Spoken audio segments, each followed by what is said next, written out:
Welcome to Mr. Nightbleed. Tonight, in 7 most haunted cemeteries in the world, we return to the quiet edges of existence, where the hum of the living fades and only the wind moves through the tombstones. These are real stories buried in stone and soil, cemeteries that whisper, monuments that bleed history, and resting places that refuse to rest. Every account you're about to hear comes from those who've stood before these haunted grounds and felt the chill of something watching from below. My goal this month is to reach 4,000 subscribers. Almost 90% of viewers wander in, listen, and vanish into the dark without subscribing. Don't be one of them. Join the darkness. Subscribe now. Before we begin, tell me in the comments where you're watching from and what hour of the night it is for you. And if there's a cemetery in your town that truly unsettles you, type its name below, because when the world sleeps and the soil settles, some things beneath it do not rest. Kill the lights, silence the world, take a slow breath, and let us begin.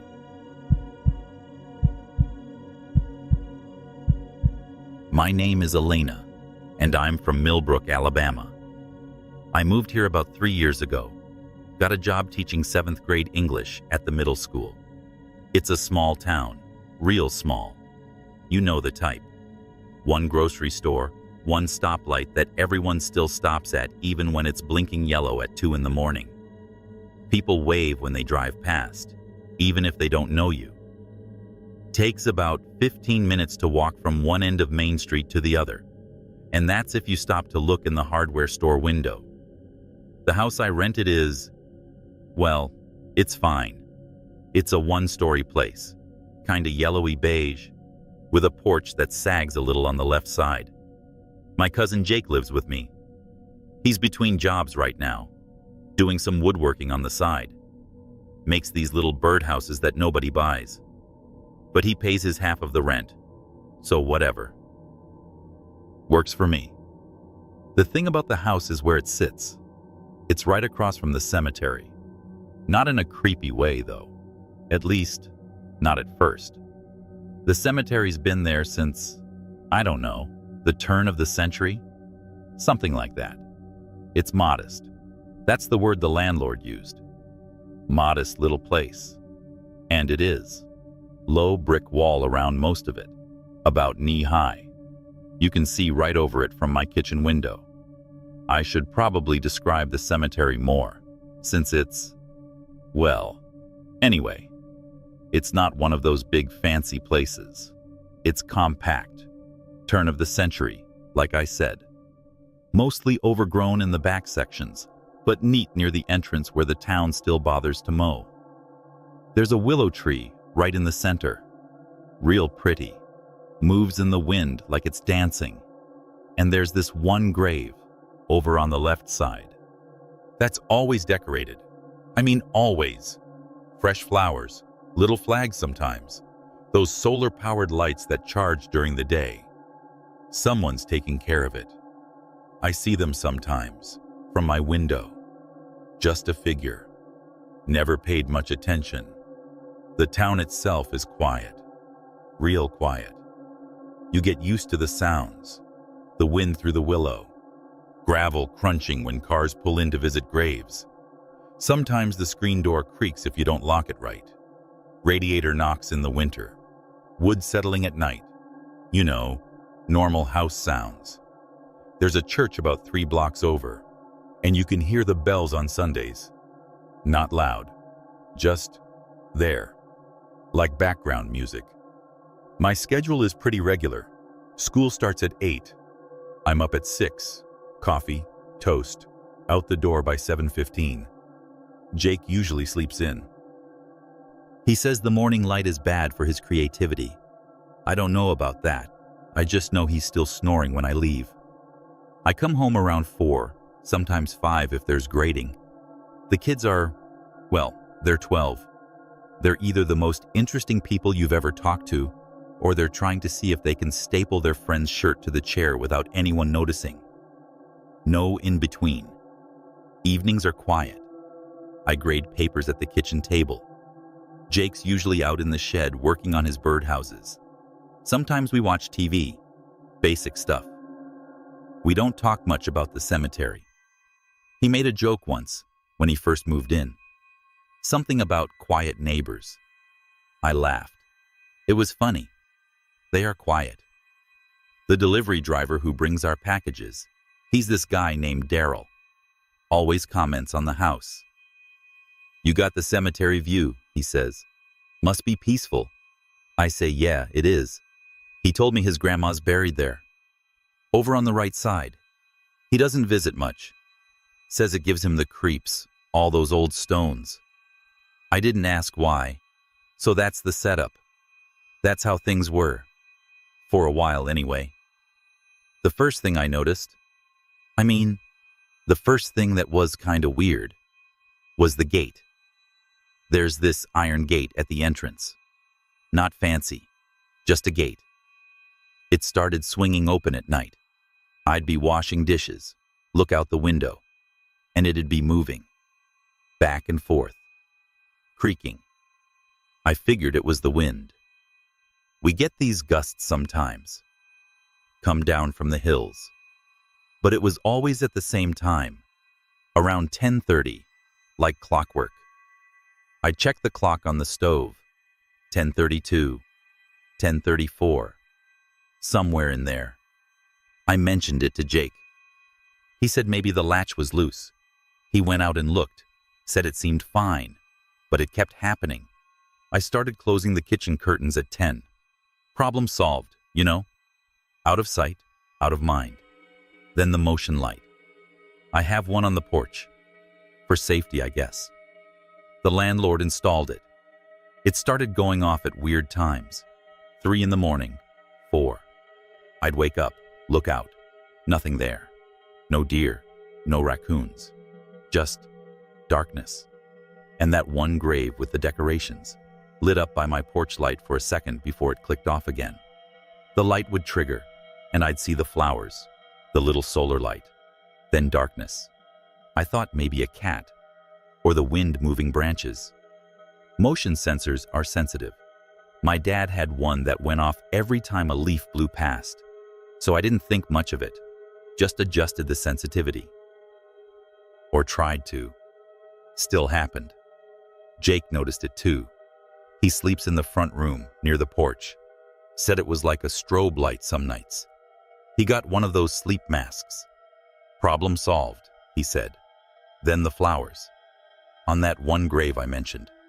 The always decorated one. I started noticing they were fresh. Like really fresh. Not just maintained.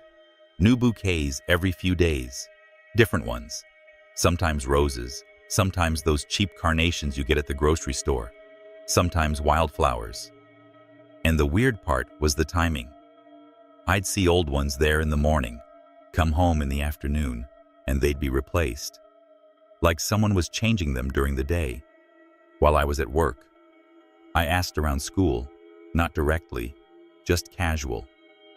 Who takes care of the cemetery? Mrs. Henderson, the history teacher. She's been here forever. She said the town has a caretaker, old Mr. Pruitt, but he only comes Tuesdays. Mows, tidies up the entrance. That's it. She said families usually take care of their own plots. But this grave, the one with the constant flowers, she got weird when I mentioned it. Just said, some graves ask for more attention than others. Then she changed the subject. Told me about the new copier in the office. Real obvious subject change. I looked at the headstone one weekend. Just curious. The name was, I don't know, something common. Mary something. Anne, Mary Ann. Died 1912. Young, 23. Same age I was when I moved here. Just a coincidence. Obviously. The voice was next. I was grading papers one night. Late. Maybe 11. Jake was asleep. And I heard, it wasn't a voice really, more like a whisper, but not words, just sound. like someone trying to say something but the words won't come out right. I thought it was the TV, but it was off. Then I thought it was Jake, maybe talking in his sleep. I cracked his door. He was out, snoring softly. I went back to my papers. Heard it again. Coming from, I don't know. Outside? Inside? It was hard to tell. I opened the front door. The motion light clicked on. The cemetery was just there. Quiet. The willow tree moving a little. The gate was closed. But the whisper was louder. Not louder. Clearer. Like it was right by my ear. I went inside. Locked the door. Told myself it was the wind. Old houses make sounds. Pipes. There's no basement, but maybe the pipes in the walls. I Googled it. Old house whispering sounds.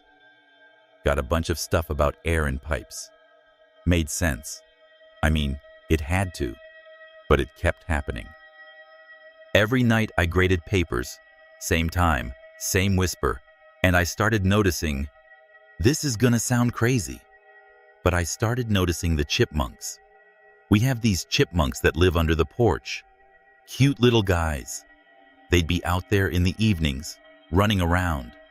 But when the whisper started, they'd stop. Freeze. Like they heard it too. Then they'd dart under the porch real fast. Animal instinct, you know? They hear something I don't. Jake started noticing things too. He said his tools were moved. In the shed. He'd leave a saw on the bench, find it on the shelf. He blamed me at first. I told him I don't touch his stuff. He said maybe it was vibrations. The shed's old. Maybe things shift.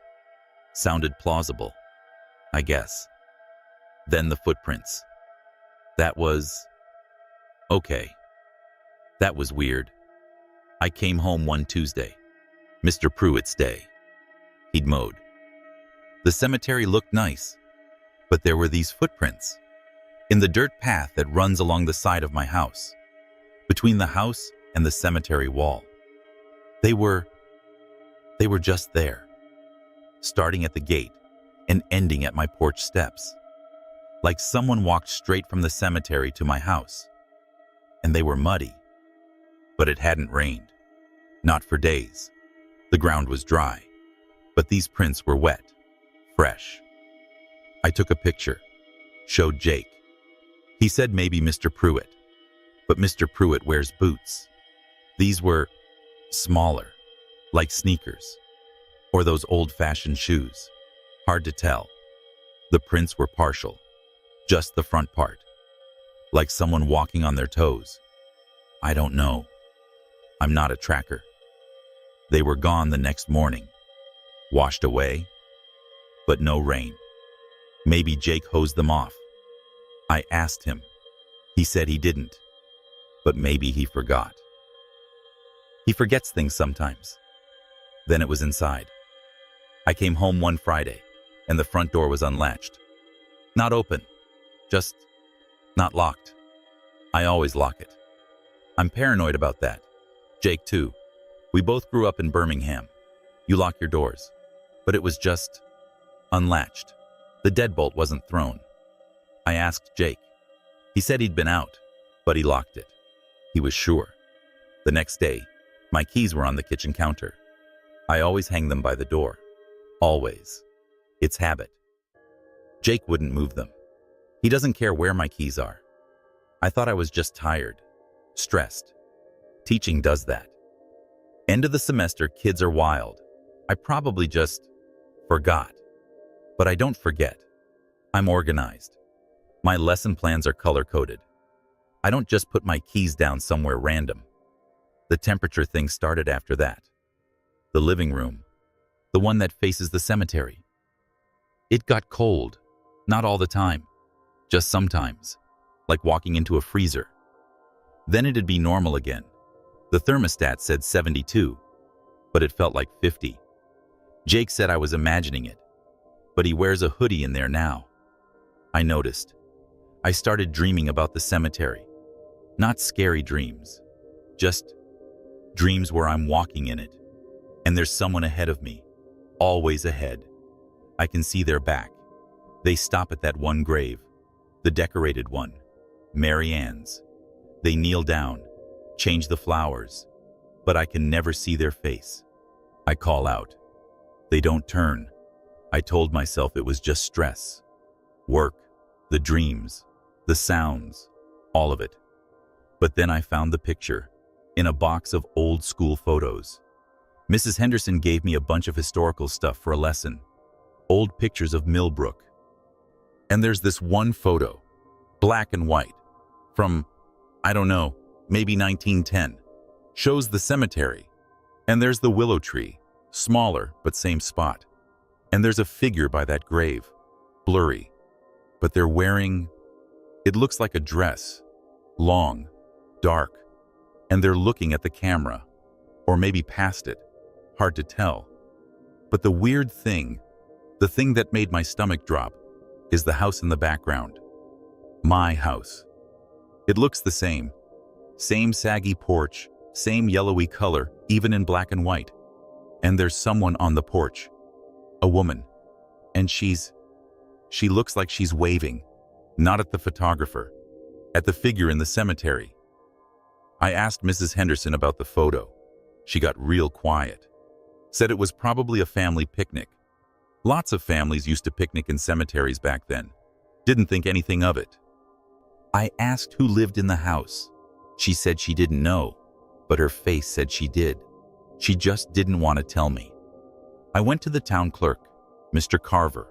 He's young, new, doesn't know all the history, but he pulled the property records. The house was built in 1901. First owner was a widow. Name was Mary Ann Cross. Lived there alone. Died in 1912. Age 23. Buried in the cemetery. In that plot. The one with the flowers. I asked him who the flowers. Who puts them there? He looked at the records.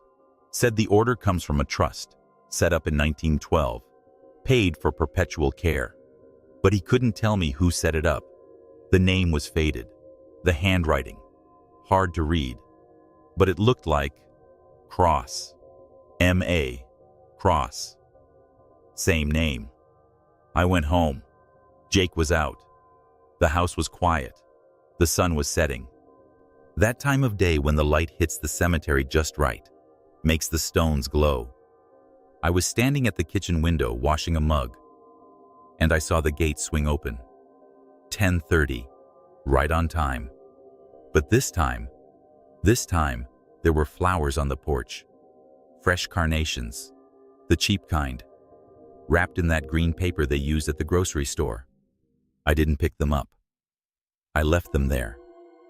They're still there, wilted now, brown at the edges, but they're there. Last night, the whisper was different. It said a name, not Mary, not Anne. It said, Elena, clear as day, like someone was right behind me. I turned, no one there, just the open doorway to the living room, and it was cold, so cold I could see my breath. Jake's moving out next week, says he needs to be closer to the city for his woodworking. I think he's just scared. He doesn't say it, but he doesn't sit in the living room anymore, and he locks his bedroom door. I can hear the click. I still grade papers at the kitchen table, still hear the whisper, still see the gate, still see the flowers on that grave. Every day. New ones. I looked up Mary Ann Cross today, in the school library. Old newspapers. She died of influenza. In that house. They found her at the kitchen table. Papers spread out. She was a teacher. 7th grade, English. The flowers on my porch are gone now.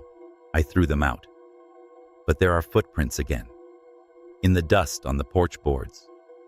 Just the front parts, like before. Leading from the steps to my front door. They only appear at night. I tried to take a picture, but my camera It just shows an empty porch. The flash reflects off the window, makes a glare. I'm not scared. I mean, I tell myself I'm not. It's just patterns, right? People see patterns in everything. That's what I tell the kids. Don't assume meaning where there's just coincidence. But the motion light went off at 10:30 tonight. I looked out. The cemetery is dark, but there's a shape by the willow tree.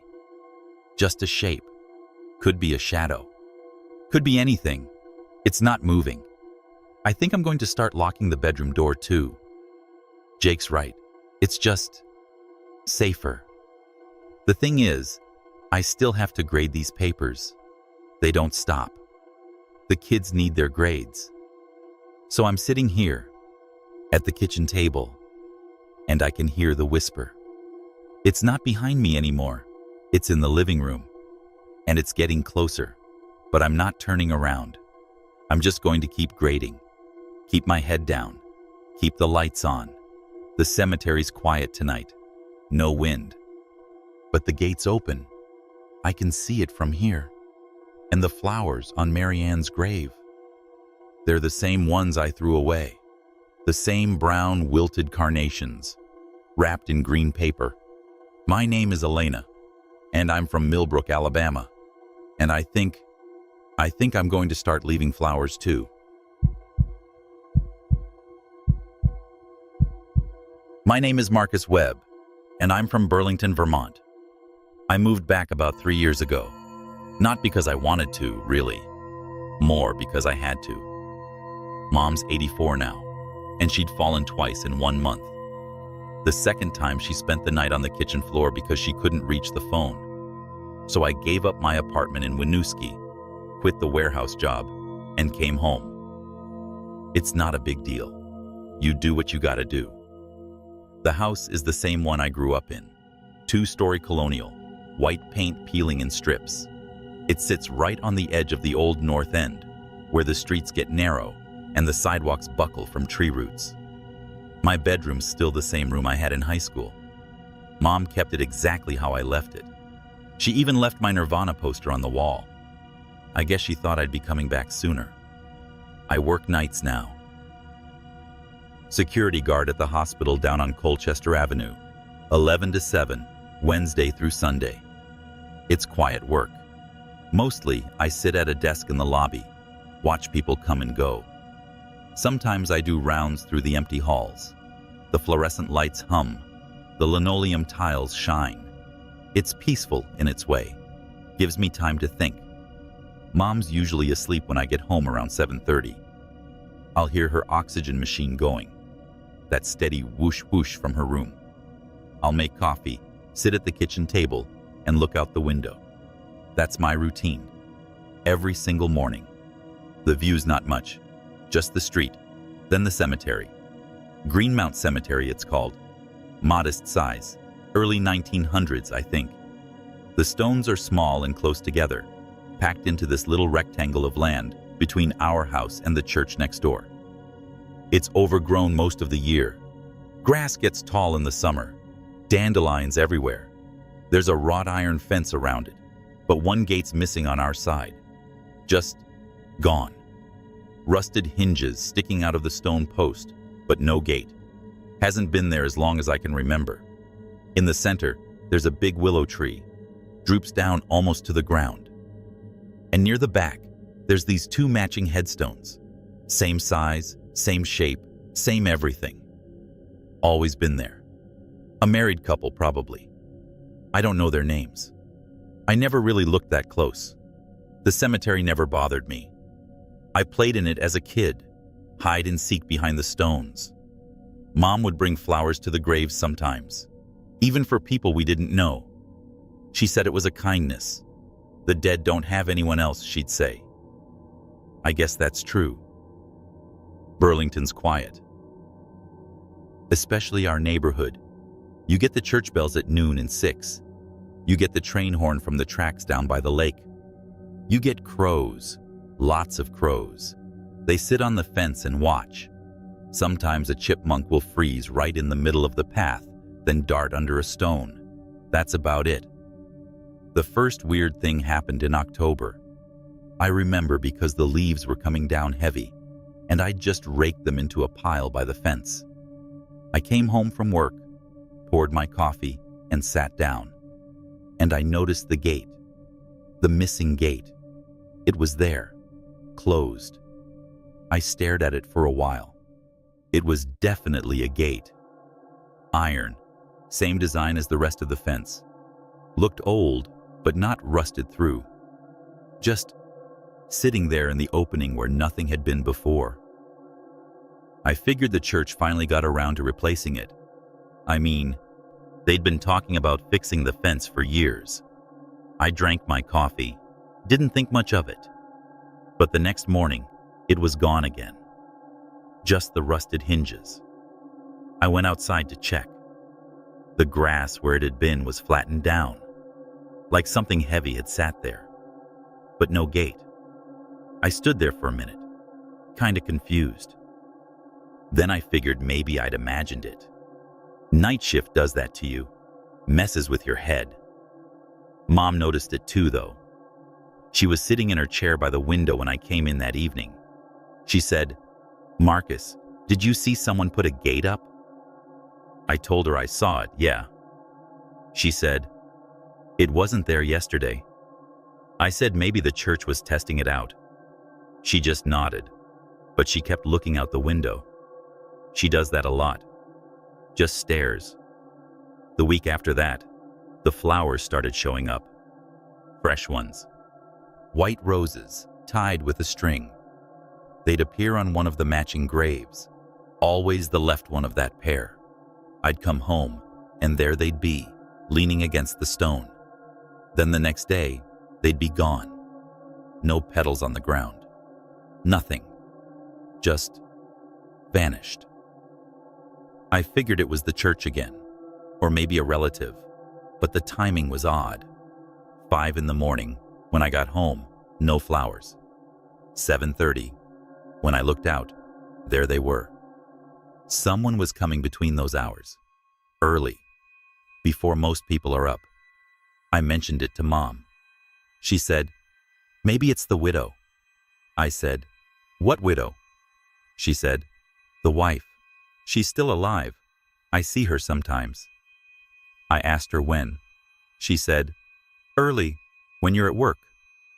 I didn't know what to make of that. Mom's memory isn't great. She mixes things up. Then my motion light started acting up. I put one up over the back door last year, after Mom's second fall. It faces the cemetery. It had been fine, but now it was triggering 3, 4 times a night. I'd be inside, watching TV, and see the light flash on through the kitchen window. I'd look out. Nothing. Just the cemetery. Dark. Quiet. I checked the sensor, cleaned it, adjusted the angle. Still happened. I thought maybe it was the wind moving the willow branches. Or an animal. We get raccoons, skunks, but the light would go on, then off, then on again, like something was moving back and forth in front of it. One night, I decided to watch. I turned off all the lights inside and sat at the kitchen table in the dark. Waited. It was about 2 in the morning. The motion light clicked on. I looked out. Nothing. Then I heard it. A voice. Very faint. Like someone whispering, but I couldn't make out words. Just sound. Rising and falling. I opened the window a crack. Cold air came in. The whisper stopped. I listened for maybe 10 minutes. Nothing. I closed the window, and the motion light went off. Then it clicked back on, and I heard it again. Same whisper, same rhythm, like a question, then an answer. I told myself it was the wind, the willow branches scraping the fence. But it didn't sound like that. It sounded like a person. 2 people, maybe, having a conversation at 2 in the morning in a cemetery. I didn't tell Mom. She'd just worry. Or worse, She'd want to call the police. And what would I say? I'm hearing voices? They'd think I was crazy. Night shift security guard, hearing things. That's a cliche, right? But I started listening more. Every night when I got home, I'd stand by the window before I turned on any lights. I'd hear it. Not always words. Sometimes just breath, like someone sighing or humming. Always from the direction of those matching graves. I looked up the cemetery records, or tried to. The church office is only open Tuesdays and Thursdays, 10 to 2. I went on my day off. The secretary, Mrs. Henley, she's been there forever. She knew me. She said, "Marcus, what can I do for you?" I asked about the cemetery, about the 2 matching graves. She got quiet. She said, "Why do you want to know?" I said I was just curious. She said, "Some things are better left alone." I pushed a little. She opened this big leather book, flipped through. She found the page. She read the names. Eleanor and James Whitmore, she said. Buried 1918. Both died the same day. I asked what happened. She closed the book. She said, "Influenza. Took them both. They were young." She wouldn't say anything else. Just kept looking at me, like she was waiting for me to leave. I went home and told Mom. She was in her chair, by the window. She said, "I know." I said, "How do you know?" She said, "They talk to me." I asked her what they say. She said, "They want to know when you're coming home." That stopped me. I didn't know what to say. Mom's medication makes her loopy sometimes. She sees things. But this was specific. I asked her, "When did they start talking to you?" She said, "When the gate came back." I told her there was no gate. She pointed out the window. I looked. The gate was there, closed, same as before. I went outside, walked across the street. The gate was definitely there. I touched it. Cold iron, solid. I pushed it. It swung open with a squeal. I walked through. The grass was wet. My boots left prints. I went to the matching graves. The left one had fresh white roses. The right one was bare. I looked at the names. Eleanor and James Whitmore. The dates were the same. October 12th, 1918. And below that, another line. Together in life, together in death, together still. I heard the whisper then, clearer, right behind me. I turned. No one. Just the willow tree. But the whisper kept going. A man's voice, then a woman's, taking turns, like they were reading something or reciting. I went back inside. Mom was asleep in her chair. I made coffee, sat down. The motion light clicked on. I didn't look. I just listened. The whisper was louder now. I could almost make out words. Waiting, I thought I heard. And gate. The next night at work, I kept thinking about it. About Mom saying they asked when I was coming home. About the gate appearing and disappearing. About the flowers. I did my rounds, but I was distracted. I kept checking my watch. I wanted to get home before sunrise. I don't know why. I just needed to see. I got home at 7:15. Still dark. The motion light was on. I sat in my car for a minute, engine running. I could see the cemetery through the windshield. The gate was there, closed, and someone was standing by the willow tree. I turned off the engine, got out, quietly. The figure didn't move. It was just a shape, dark. I couldn't tell if it was a man or a woman. I walked toward the house, keeping my eyes on it. It didn't move. Then the motion light clicked off. When it clicked back on, the figure was gone. I went inside. Mom was awake. She said, "They were waiting for you." I asked her who. She said, "The Whitmores. They don't like being alone." I told her they're dead. She said, "Not at night, not when the gate's there." I started watching the cemetery from my bedroom window. I'd pull up a chair. I'd sit in the dark. Every night, between 2 and 3, the gate would appear. Every morning, between 5 and 7, it would disappear, like clockwork. And every time it was there, I'd see movement. Not clear figures, more like suggestions, shapes that shouldn't be there, shadows that moved against the wind. One morning, I found footprints on our porch, muddy ones, leading from the cemetery to our front door, then back. I asked Mom if she'd been outside. She said no. She can't walk that far anyway. Her oxygen cord only reaches to the kitchen. I followed the prints. They stopped at the gate, the missing gate, which was there.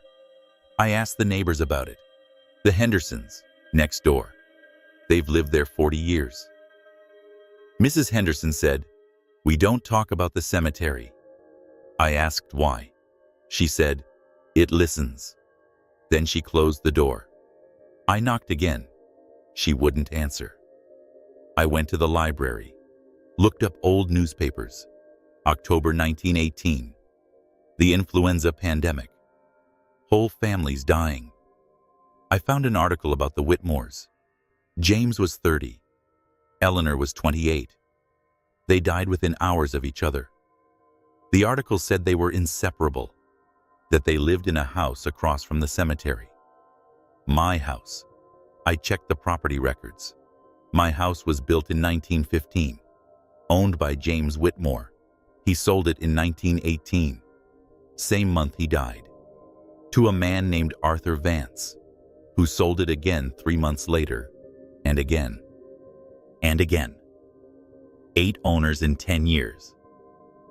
Then it sat empty for a while. Then my grandparents bought it in 1946. They stayed. My dad grew up here. I grew up here.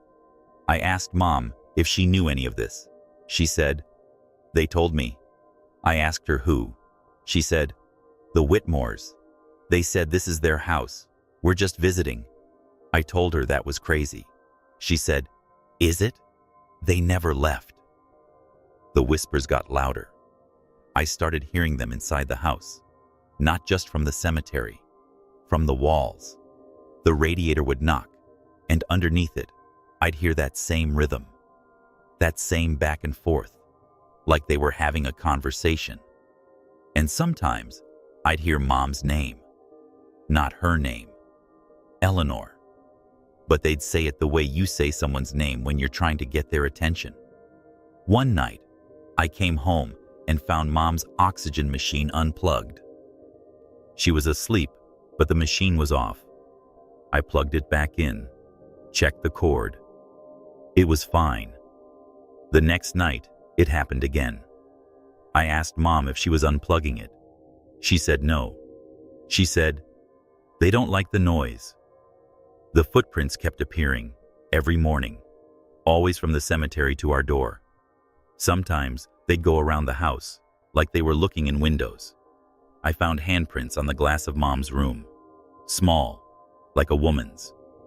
I installed a camera, pointed it at the cemetery. It recorded nothing but static between 2 and 3 a.m. Not blackness, static, like interference, but the timestamp was clear, and the gate was visible in the static, flickering. There, then not there. I showed it to Mrs. Henley at the church. She looked at it and started crying. She said, "They've been waiting for someone to notice." I asked her what she meant. She said, "The Whitmores. They want their house back. They want their life back." I asked her how to stop it. She said, "You can't. You just keep them company. That's all they want, someone to notice them." So I started going out there. When the gate appeared, I'd walk over. I'd stand by their graves. I'd listen. I couldn't make out most of it, but I caught pieces. Cold. Alone. Waiting. The flowers kept coming. Always on Eleanor's grave. Always white roses. And every morning they'd be gone. I realized they were moving them. From her grave to his. Back and forth. Like they were sharing them.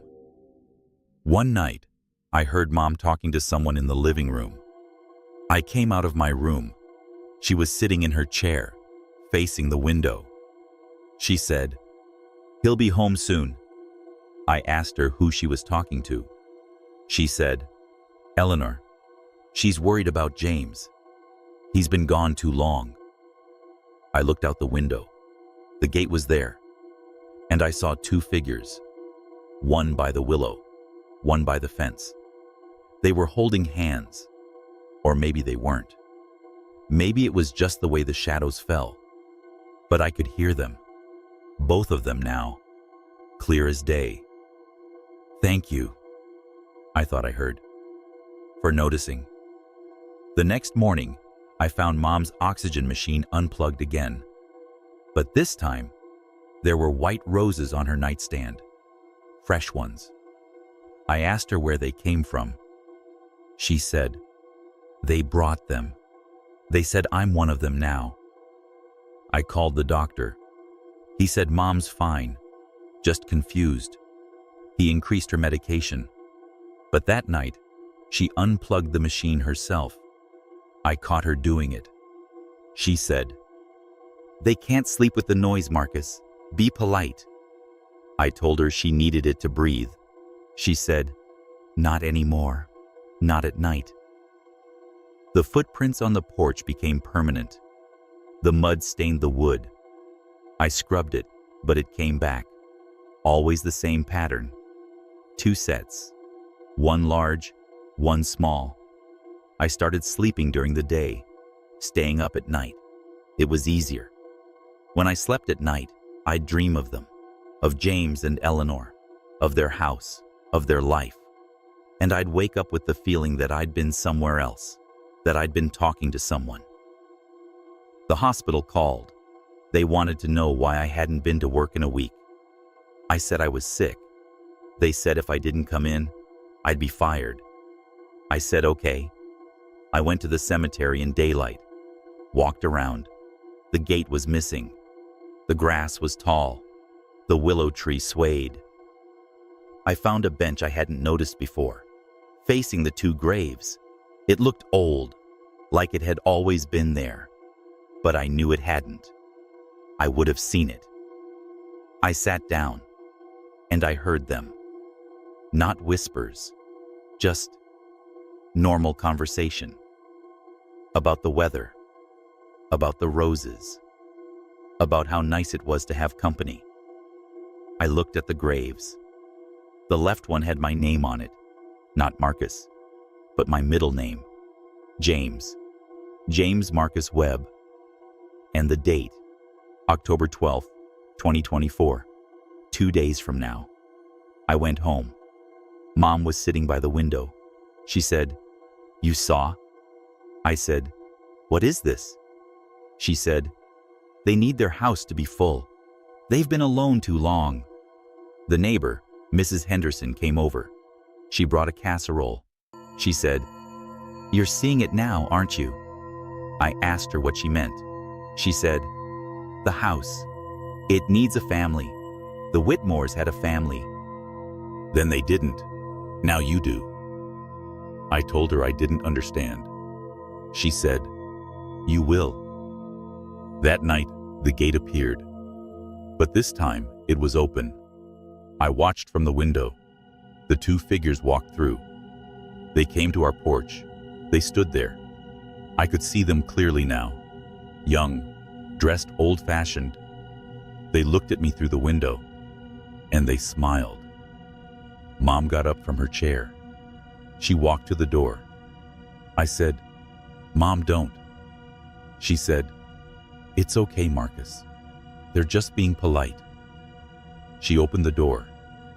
They came inside. I could smell them.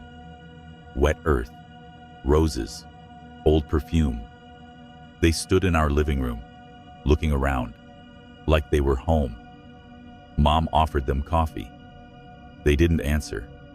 They just looked at me, and I understood. The house, the cemetery, the gate. It wasn't about haunting. It was about filling a space, a family space. They'd had it. Then they lost it. Then they waited. And now they had it back. I still sit at the kitchen table every morning. I still make coffee. Mom still talks to them. She calls them by name. Eleanor and James. Sometimes I answer when they call me James, because I guess I am now. Or I'm becoming him. Or he's becoming me. It's hard to tell. The gate stays now, all the time. The church doesn't mention it. Mrs. Henley doesn't look at me when I pass by. Mrs. Henderson nods from her porch, like we're in on something. The motion light still clicks on. But now I see them clearly, walking back and forth, tending the graves, moving the flowers. Sometimes they wave. I wave back. Mom's oxygen machine is unplugged every night now. I don't plug it back in. She doesn't need it. Not anymore. Not since they came inside. I found a photo in the attic, behind some boxes. James Whitmore. He looks like me. Same eyes, same hair, same everything. Mom said she found it years ago. She said she always knew. She just didn't know how to tell me. The hospital called again. I told them I quit. They said I sounded different. I said I was just tired. I'm writing this down because I want someone to know. In case something happens. In case I disappear. Or in case I don't. In case this is just how it is now. The house full again. The family complete. The cemetery's not quiet anymore. Not to me. I hear them all the time now. Not just the Whitmores. Others. They whisper about the gate. About the house. About the family that came back. I guess we're that family now. Mom's calling me. She says Eleanor wants to know if I'll sit with them for a while. Out by the willow tree. She says it's important. She says they want to tell me something. I think I already know what it is. I think I've always known. The gate's open. I should go. My name is Margaret Chen, and I'm from Burlington, Vermont. Most people call me Maggie. I moved back here about 3 years ago after my dad got sick. He didn't make it, which I guess is part of why I'm still here. I rent this little house on North Avenue, the part where it gets narrow and the sidewalks stop. It's just me and my brother Jake. He's younger, 24, and he's been crashing in the spare room since he graduated from UVM last spring. Just for the summer, he said. That was 8 months ago. It's fine. The house is cheap, and my landlord, Mr. Hennessy, lives down in Montpelier and forgets I exist. That's the way I like it. I work at the elementary school on Pine Street. I'm the librarian. Have been for 2 years. Kids are good. The job is quiet. I spend my days shelving books, reading stories to first graders, helping fourth graders find the dinosaur books they all want, but we never have enough of. I come home around 4, sometimes 4:30 if I'm finishing up paperwork. Jake is usually still at his part-time job at the co-op, stocking bulk bins. I make tea. I look out the kitchen window. That's my routine. The kitchen window looks right out at the cemetery. It's not as bad as it sounds. The cemetery is modest. That's the word for it. It was established in the 1800s, and it's called Maple Grove, though I've never seen many maples there. It's just this contained patch of land, maybe 2 acres, tucked between the road and the woods. There's a stone wall around it, low, coming up to my chest. No gate really, just a gap where the wall breaks and a gravel path starts. The stones are old, some are crumbling in places. The town keeps the front half neat, but the back half, the part closer to the woods, is overgrown. Grass gets tall. Vines crawl up the iron crosses. It's peaceful, though. I've always thought so. My bedroom is at the back of the house, and I don't see it from there, just from the kitchen and the little porch off the living room. In the center of the cemetery, there's a willow tree. It's huge. Its branches hang down like a curtain, almost touching the ground. You can see a bench under there, stone. People used to sit there, I guess. Under the willow, there's one grave set apart from the others. Not by much, maybe 10 feet. It's a little stone, simple, with a lamb carved on top. Lamb means a child, I know that much. The name on it is worn smooth. You can't read it anymore. But someone still comes by. There's always fresh flowers. Not store-bought. Wild flowers, daisies, black-eyed Susans. They appear in a little jar, the kind you put jam in. I notice them when I'm doing dishes. They just show up. I asked Jake once if he put them there. He looked at me like I was crazy. The town itself is quiet. Burlington's not a big city, but where I am, up on the north end past the new north end, it's almost rural. You hear dogs.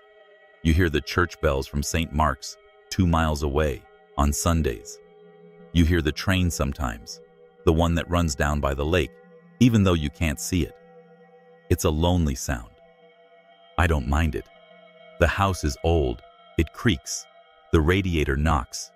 The screen door doesn't latch right. Jake keeps saying he'll fix it. He won't. Jake and I, we get along. He makes jokes about the cemetery. "Good neighbors, Mags," he'll say. Quiet. He'll wave at the stones when he pulls in from work. I think he does it to make me laugh. It does sometimes. He had a girlfriend for a while, Kayla, but she stopped coming around. Said the house gave her the creeps. Jake said it was just the cemetery. She said it wasn't. That was months ago. He doesn't date much now. My schedule is like clockwork. Up at 6:30. Coffee. Out the door by 7:15. School starts at 8. The kids come in. Classes all day. Lunch is 20 minutes in the staff room. Usually a sandwich I pack. Apple, chips. I come home. I walk sometimes, around the block, through the cemetery. It's a shortcut to the little store on Heineberg Drive. The gravel crunches under my feet. The stones are warm in the sun. I know the names on the ones near the front. The Henderson family. The Whites. They died in 1918, all of them, within a week of each other. Flu, probably. Mrs. Gable, who lives in the ranch house next door, she told me that. She's 80-something. She tends the flowers on the graves near the entrance, the ones with flags for veterans. She doesn't talk much, just nods. The first thing I noticed was the gate. I say gate, but it's just that gap in the stone wall. There's no actual gate. But in early September, I was up late reading. It was one of those nights where the wind picks up off the lake, and you can feel it even this far inland. I heard a creak, metal on stone. I looked out the kitchen window. The motion light on the back porch had flicked on. It does that sometimes. Raccoons. But I saw the gap, and I could have sworn something moved there. A shadow, just for a second. Then the motion light went off. I stood at the sink for a minute, waiting. Nothing.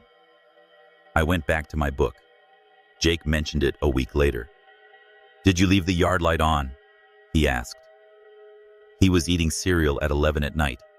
That's his dinner sometimes. "It flickers," I said. "You know that."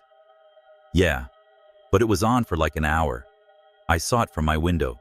Kept going on and off, like someone was walking back and forth." "Probably a deer," I said. "Maybe," he said. But he didn't sound convinced. The flowers kept coming. On the lambstone. Every Tuesday, like clockwork. I'd see them when I left for work. fresh ones. I started noticing the pattern: wildflowers in summer. In fall, it was those little yellow ones that grow in ditches. In winter, sprigs of pine. I asked Mrs. Gable about it. She was watering her marigolds. She has a hose that leaks, and it makes a hissing sound. "Someone keeps putting flowers on that lambstone," I said. "The one under the willow."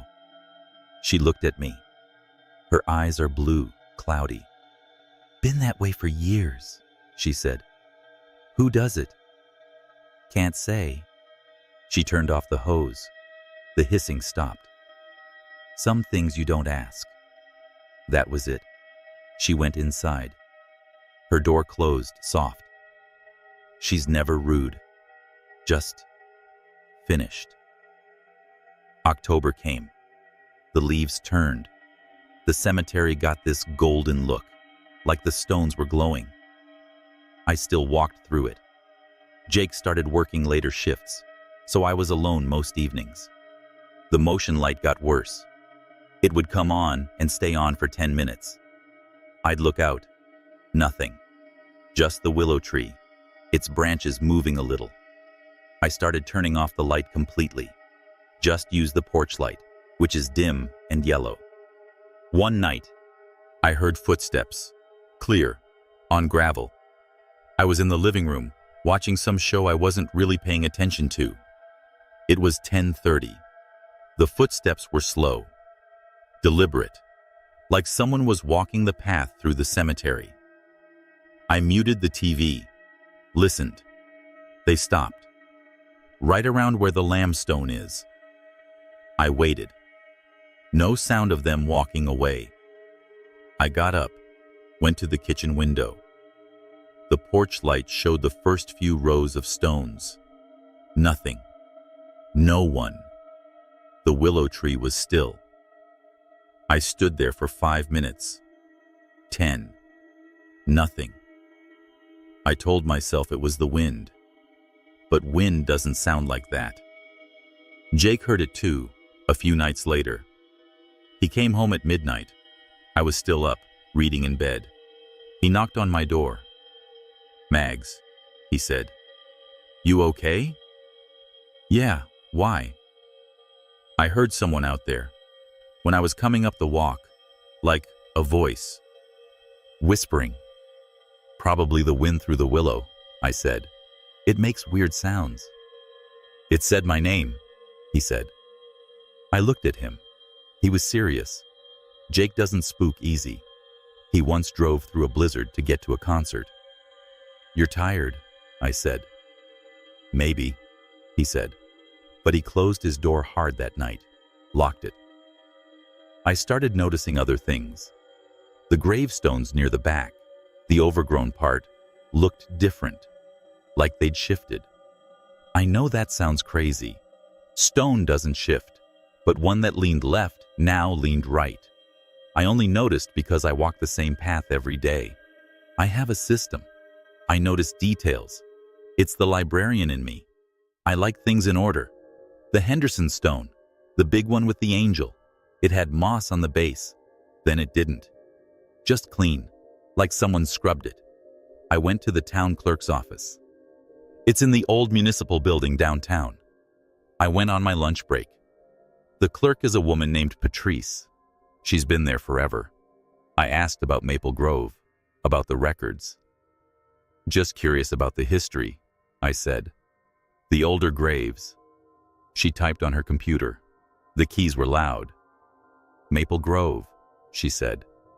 "Established 1847. "Can I see the burial records?" "Those are archived," she said. "Some are digitized." "Can I see the ones for the back half? The older section?" She looked at me. She had that same look Mrs. Gable gave me, like I'd asked something I shouldn't. "Those are incomplete," she said. "Water damage. A flood in 73. "Which graves?" "Can't say specifically. The records are just patchy." She printed out a list. It had names, dates. But sure enough, the back half was missing. Just blank spaces. "Why you asking?" No reason, I said. Just live across from it. Oh, she said.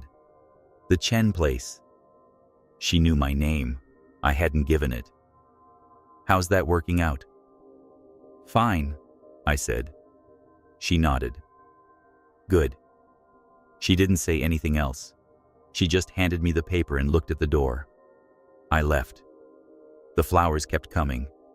Every Tuesday. Even after the first frost. They'd be there. Little sprigs of something green poking through the jar. I never saw who left them. I started watching. I'd get up early, before 6, and stand at the kitchen window in the dark. I'd wait. No one came. But when I'd leave at 7:15, they'd be there. Fresh. Jake started making excuses to not be home. He'd go to friends' houses. He'd stay late at the co-op. He stopped joking about the cemetery. He stopped waving at the stones. It's just a place, I said one night. We were both in the kitchen. He was heating up soup. It's old. It makes noises. It's not the cemetery, he said. It's the house. He didn't look at me. He stirred his soup. The spoon clanked against the bowl. It feels wrong.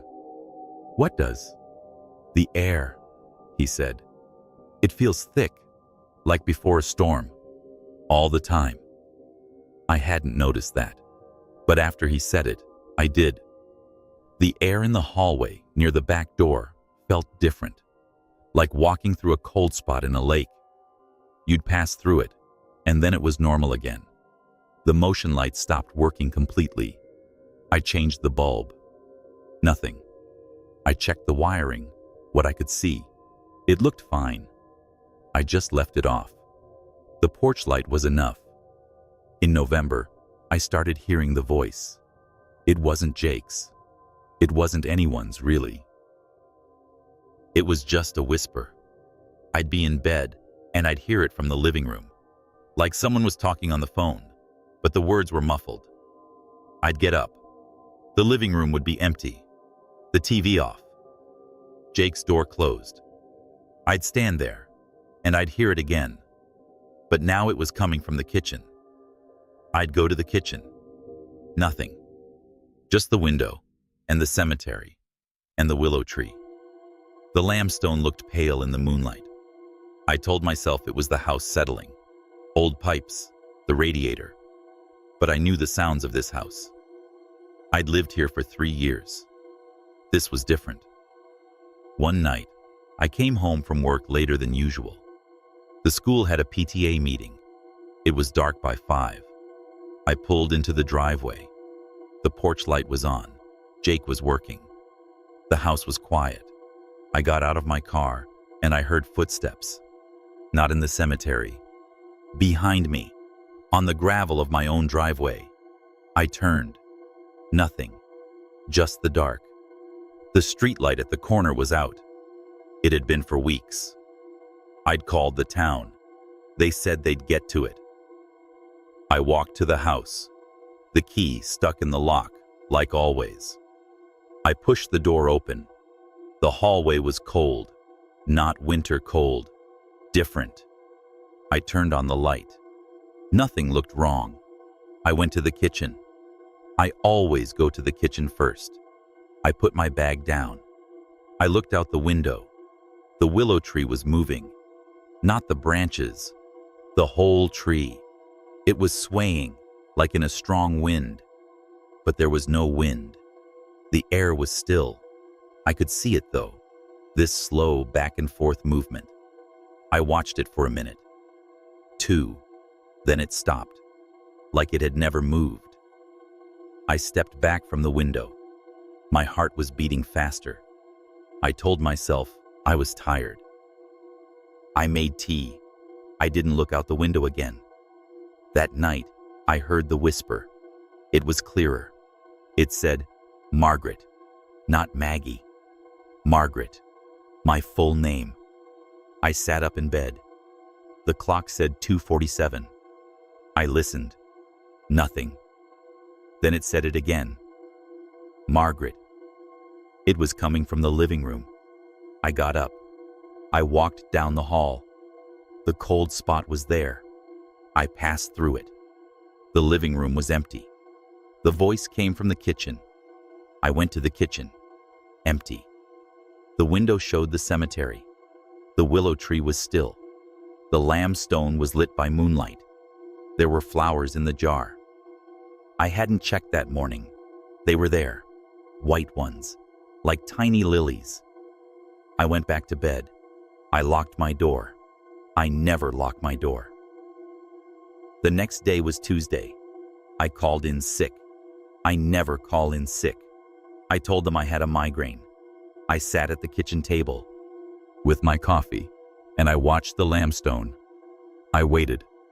I wanted to see who left the flowers. I waited all morning. No one came. At noon, I made a sandwich. At 1, I looked again. The flowers were there. Fresh, white lilies. I hadn't seen anyone. I had been looking the whole time. I went outside. I walked across the street.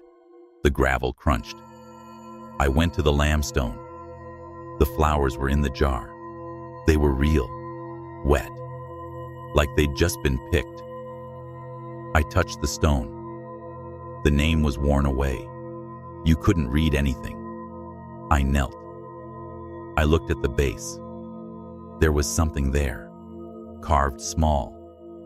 I hadn't seen it before. It said, "Beloved." That was it. Just beloved. No name. No dates. I heard footsteps behind me. On the gravel. I turned. No one. But the gravel was disturbed. Like someone had been standing there. Right behind me. I went back to the house. Jake came home at 4. He saw my face. "You okay?" he asked. "I don't know," I said.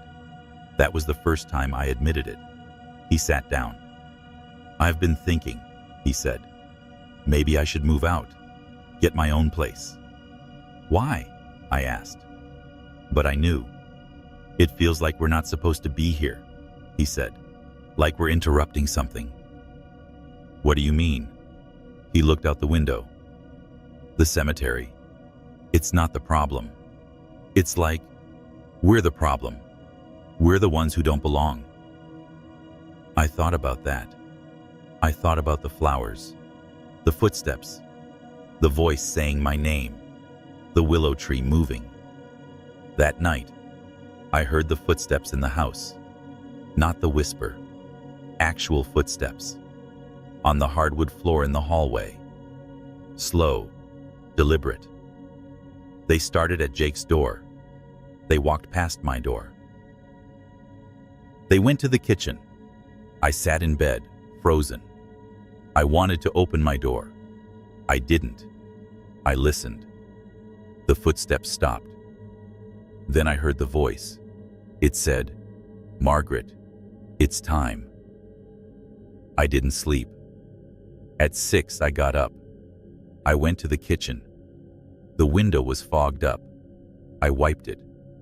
The cemetery was there. The willow tree. The lambstone. The flowers were still there. White lilies. Jake came out. He looked at me. He didn't ask. He just said, "I'm going to stay with Mike for a few days." "Okay," I said. He packed a bag.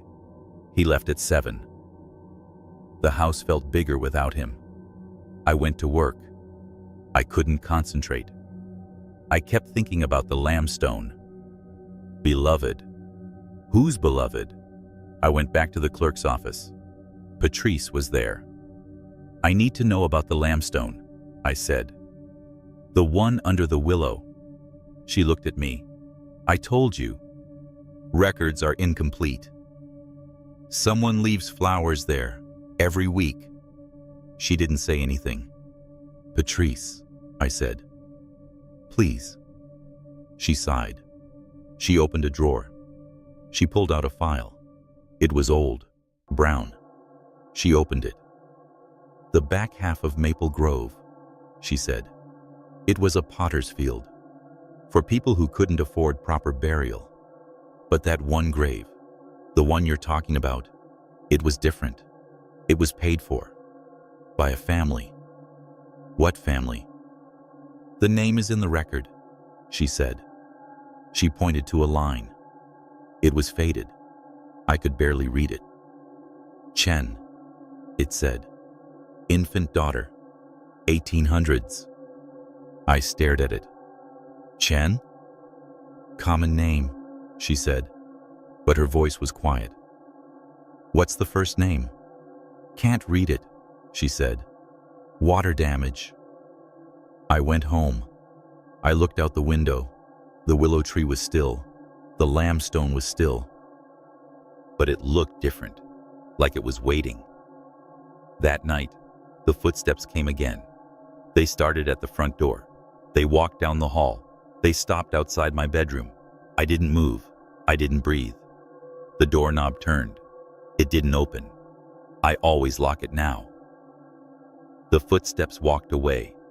They went to the kitchen. I heard the whisper. Margaret. Then softer. Come home. I didn't get up. I stayed in bed until morning. When I got up, I went to the kitchen. The window was fogged again. I wiped it. The cemetery was there. But there was a figure under the willow tree. It was small, like a child. It was just standing there, facing my house. I stepped back. I counted to 10. I looked again. It was gone. Jake texted me. You okay? I didn't answer. I went outside. I crossed the street. The gravel was frosty. It crunched loud. I went to the lamstone. The flowers were frozen in the jar. I touched the stone. It was cold. I looked at my house. From here, you can see the kitchen window. You can see the porch. You can see the light. I looked at the stone wall, the gap, the path. The gravel was disturbed. Footprints, small ones, leading from the lamstone to the gap, to the street, to my driveway. I followed them. They stopped at my front door. I stood there. The door was unlocked. I never leave it unlocked. I opened it. The hallway was cold. The whole house was cold. I went to the kitchen. The window was fogged. There was writing in the fog. A child's handwriting. It said, "Thank you for the flowers." I didn't write that. I know I didn't. The footsteps started again, in the hallway. Slow. I turned. No one. But the floor creaked. I could see the boards pressing down, like weight. I backed up. The cold spot was behind me now, in the kitchen. I was in it. The whisper came from right next to my ear. Margaret, stay. I called Jake. He didn't answer. I texted him. I need you to come home. He texted back. Are you okay? I wrote, no. Then I deleted it. I wrote, fine. I sat at the kitchen table. I watched the cemetery. The sun went down. The motion light didn't come on. The porch light flickered. The willow tree moved. Just a little, like it was breathing. Mrs. Gable called me. She never calls. She said, Maggie, you need to leave that house. Why? I asked. Some places, the living aren't meant to stay, she said. Maple Grove, it was supposed to be just for the dead. But that one grave, it was different. The family wanted to be close. They built the house first, then the cemetery. The house came first. What? I said. The Chen house, she said. Your house. It was theirs. They wanted to be near her, but she was alone. She's still alone. She just wants company. I hung up. I looked at the lamstone. The flowers were there. White lilies. I didn't put them there. I never put them there. The footsteps came up the driveway. I heard them. Crunching. Slow. They stopped at the front door. The doorknob turned. It was locked. The whisper came through the keyhole. "Margaret, let me in." I didn't move. The writing appeared on the window again, in the fog. "Please." I don't know what to do. Jake won't come back. Mrs. Gable won't talk to me anymore. Patrice at the clerk's office, she just shakes her head when I come in. The records are incomplete. The house is cold. The cemetery is quiet. The willow tree is still. But the flowers keep coming. Every Tuesday. And the footsteps. And the whisper. And the writing on the window. I tried to leave once. I packed a bag. I got in my car. I drove to the end of the block. I turned around. I came back. I don't know why. I just had to. The house felt like, I don't know, like I was supposed to be here. The lambstone is clean now. I cleaned it. I scrubbed the moss. I polished the lamb. I put fresh flowers in the jar. White lilies. I don't know where they come from. I just find them on my porch, in a bundle, tied with string. I take them across the street. I put them in the jar. I talk to the stone. I say, "I'm here." I don't know if that's right. I don't know what else to do. The footsteps have stopped. The whisper has stopped. The writing on the window has stopped. But sometimes, when I'm in the kitchen, I see my reflection in the window, and behind me, there's a shape, small, like a child, just standing there, watching me. And when I turn around, there's no one, just the cold spot, just the house, just the quiet. Jake called me last week. He said, "Mags, you need to get out of there." I said, "I can't." "Why not?" he asked. I didn't have an answer. I just looked out the window. The willow tree was still. The lambstone was there. The flowers were white. I think I'm supposed to stay. I think she wants me to stay. I think she thinks I'm family. The name, Chen. It's a coincidence. It has to be. But the house is warmer now. The cold spot is gone. The radiator doesn't knock. The screen door latches. Everything feels settled. Like it was waiting for me to understand. I still work at the school. I still come home at 4.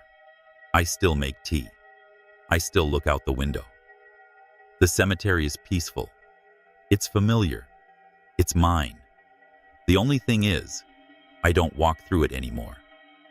I take the long way around the block, because when I walk past the lambstone, I hear footsteps behind me. Small ones, matching my pace. And when I stop, they stop. And when I turn, there's no one. Just the willow tree, and the flowers, and the quiet. But the other night, I looked out the kitchen window, and the lambstone had a new inscription. It was clear, not worn at all. It said, "Margaret Chen, beloved." I haven't checked the stone in person. I'm afraid to.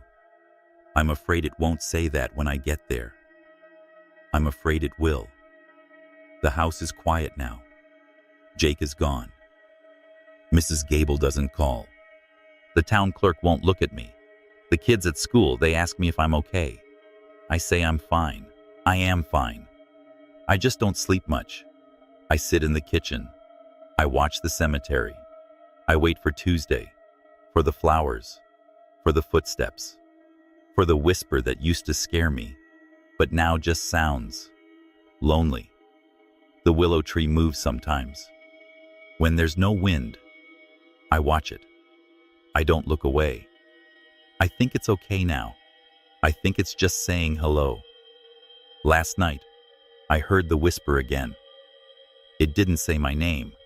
It said, "Thank you."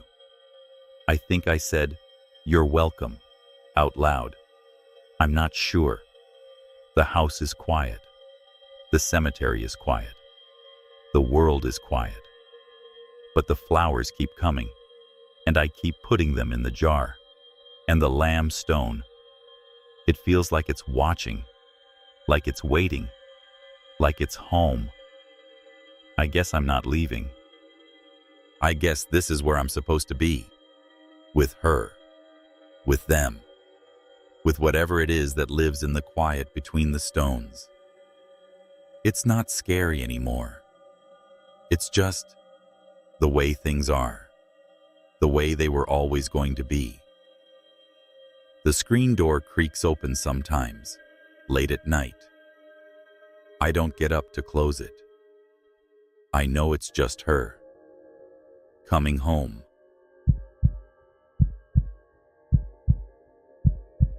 My name is Mark Benson, and I'm from Millbrook, Vermont. Millbrook's one of those towns you don't really end up in on purpose. It's just there, tucked into a fold of the Green Mountains, where the roads stop trying to be highways and settle for being paved. I grew up here, left for college down in Boston. Did the whole try to make it in the city thing for about 6 years, then came back when my dad got sick. That was 8 years ago. Dad's gone now, and the house is mine. It's a big old place, white clapboard, built in 1892 according to the deed. Needs a new roof, but the mortgage is paid, so I guess that's something. I work from home mostly. I'm a genealogist. Sounds fancy, but it's mostly just staring at old census records and birth certificates, tracing people's great-great-grandparents for them. People pay decent money to find out where they came from. I got into it after Dad died, started researching our own family tree, and realized I was good at it. Patient, I guess. You have to be patient to look at microfilm for 6 hours trying to figure out if John M. Benson is the same guy as John Michael Benson, or if they're cousins, or if the census taker just got drunk and made it all up. My cousin Jake moved in last March. He's 34, a few years younger than me. Lost his job at the lumber yard over in St. Johnsbury when they downsized. His wife left him about a week after that. I guess the two things were related. He needed a place to crash, and the house has 4 bedrooms and it's just me, so it made sense. He's good company, fixes things around the house, splits the grocery bill. We get along fine. He's got a loud laugh and he's always listening to those true crime podcasts. Drives me nuts sometimes, but it's better than living alone. The house sits on a little rise at the edge of town. Main Street turns into Cemetery Road about 100 yards past my mailbox. That's literal. That's the actual name of the road. And yeah, it's called that because of the cemetery. Millbrook Pioneer Cemetery. It's right across the street from me, separated by a 2-lane road and a low iron fence that's rusted through in places.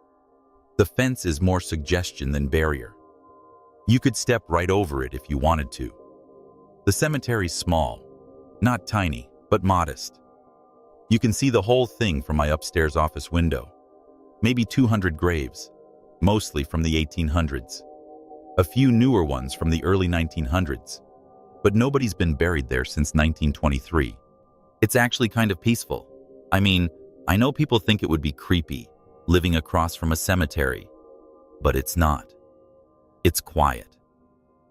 The town keeps the grass cut near the entrance, and there's a gravel path that winds through the middle. In the back half, it's more overgrown. Not wild exactly, but the grass gets taller back there, and there's some moss on the older stones. There's a big willow tree right in the center, drops its branches down like a curtain. When the wind blows, you can hear the leaves scraping together. It's a soft sound. I like it. Jake teased me about it when he first moved in. "You got a built-in neighbor that's never going to complain about the music," he said. He'd make zombie jokes sometimes, especially after listening to those podcasts. I'd just roll my eyes. He's got a weird sense of humor. But he stopped joking after a while. After things started happening, I mean. I work upstairs in what used to be my dad's study. It's got a good view of the cemetery. I FaceTime with clients, share my screen to show them family trees I'm building. The internet's decent, surprisingly. I get up around 7, make coffee, check the cemetery out of habit. It's just part of the view, like checking the weather. Sometimes there are fresh flowers on graves. Not many, but a few.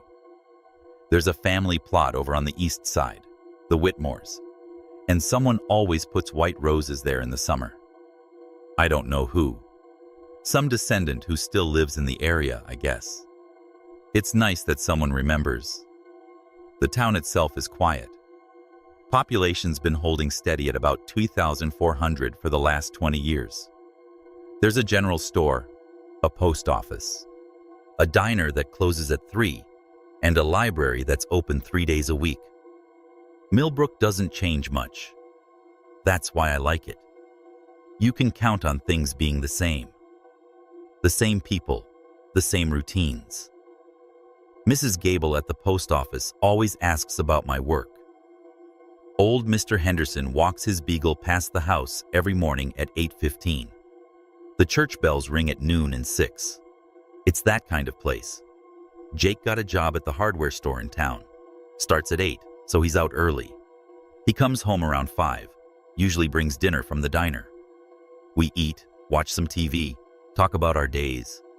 Normal stuff. Sometimes in the evenings, I'll go out on the porch with my laptop and work while the sun sets behind the cemetery. The light hits the old headstones just right, makes them glow a little. It's pretty. I know that sounds weird, saying a cemetery is pretty, but it is. It's history. It's stories. That's what I do. I find stories. I started noticing little things in April. The gate, for one. There's only one gate into the cemetery, over on the left side near the Whitmore plot. It's this decorative iron thing, kind of ornate, with a latch that's supposed to lock. It doesn't really. The lock's been broken since I was a kid, but it stays shut. You have to push it open. Except, I started noticing it would be open in the mornings. Not wide open, just a few inches. Like someone had gone in and hadn't pulled it closed behind them. First time I saw it, I figured it was the wind. We get gusty mornings in April. I went over and pushed it shut. Didn't think anything of it. Next morning, it was open again. I mentioned it to Jake. He said maybe it was kids. Kids don't come out here, I said. There's nothing to do. He shrugged. Maybe they're bored. It didn't feel like kids, but I didn't have a better explanation. Then the flowers. I noticed them because I'm looking at that cemetery every day. There are 3 graves in the back corner, all with the same surname. Bishop. Samuel Bishop, 1841, 1863. Mary Bishop, 1845 to 1865. And little Thomas Bishop, 1862, 1863. The infant. The stones are small, simple. They've always been there. But one morning in late April, there was a bunch of wildflowers on little Thomas's grave, just laid there, tied with a piece of string. Not store-bought flowers, wild ones, daisies and black-eyed Susans. I figured it was maybe some local history group or a descendant, but it was the way they were placed, perfectly centered, like someone had taken their time. I took a picture because it was kind of beautiful, in a sad way. Showed it to Jake that night. He made a face. "That's creepy," he said. "Dead baby flowers." I told him he was being dramatic. He just shook his head and went back to his podcast. The motion light started acting up in May. I have one on the side of the house, points toward the cemetery. It's supposed to turn on when someone comes up the driveway. But it started turning on at weird times. 2 in the morning, 4 in the morning. I'd be upstairs working late, and suddenly this bright light would flood the side yard. I'd look out, and there'd be nothing. No deer, no raccoons, just the cemetery, dark and still. I checked the sensor, adjusted it, still happened. Jake said the wiring was probably old. "This house is 130 years old," he said. "The wiring's probably older than me." He had a point. I called an electrician from St. Johnsbury. He came out, checked everything, said the sensor was too sensitive, replaced it. Cost me $200. For 2 weeks, nothing. Then it started again. By June, Jake was getting weird about it. He'd stopped making jokes. One night, we were watching TV, and he just said, "You ever hear anything from over there?" He was staring out the window at the cemetery. I asked what he meant. "I don't know," he said. "Like voices, really quiet, like someone's talking, but you can't make out the words." I told him he was probably hearing the wind in the willow tree. "Maybe," he said, but he didn't sound convinced. I started paying more attention, not because I believed anything weird was happening, but because Jake's unease was making me notice things I'd ignored before, like how sometimes, in the early morning, I'd see a shape near the back fence, just a dark spot where there shouldn't be one. But when I'd look again, it was gone. Probably just shadows. The sun plays tricks that time of day. I decided to do some research. That's what I do, right? I went to the town clerk's office. Mrs. Hennessy was there. She's been the clerk for as long as I can remember. Sharp woman, maybe 65. I asked her about the cemetery. Who maintains it? Who has access? She got this look on her face. Not quite a frown, but like she'd tasted something sour. "The town maintains the front half," she said. "The back half, well, that's private land, technically. Always has been. The Bishop family, they had a plot back there, bought it in 1860. The rest of that section, it's complicated." I asked her what she meant. She just shook her head. Records from that era are spotty. A lot of the ledgers were lost in the fire of '29. She said it like that was the end of the discussion. I asked about the Bishop family. Any descendants still around? She looked at me funny. "Why are you asking about the Bishops?" I told her about the flowers. She didn't say anything for a long minute, just stared at her computer screen. Then she said, "Some things are better left alone, Mark." Which is not something you want to hear from your town clerk. I went to the library next. They've got a local history section in the basement. Old newspapers, town reports, that kind of thing. I spent 3 afternoons down there. Found out the Bishops were one of the original families.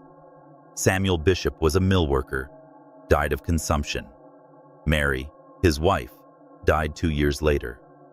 The infant Thomas died of scarlet fever, all within 2 years.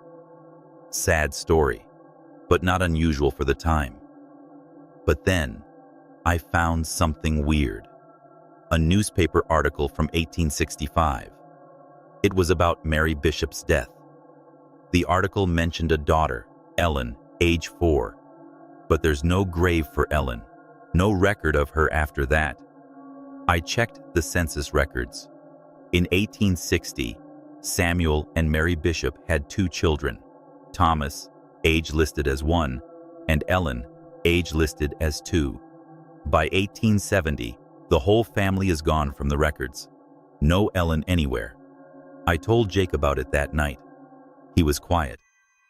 "Maybe she moved away," he said. "Maybe relatives took her in. Maybe."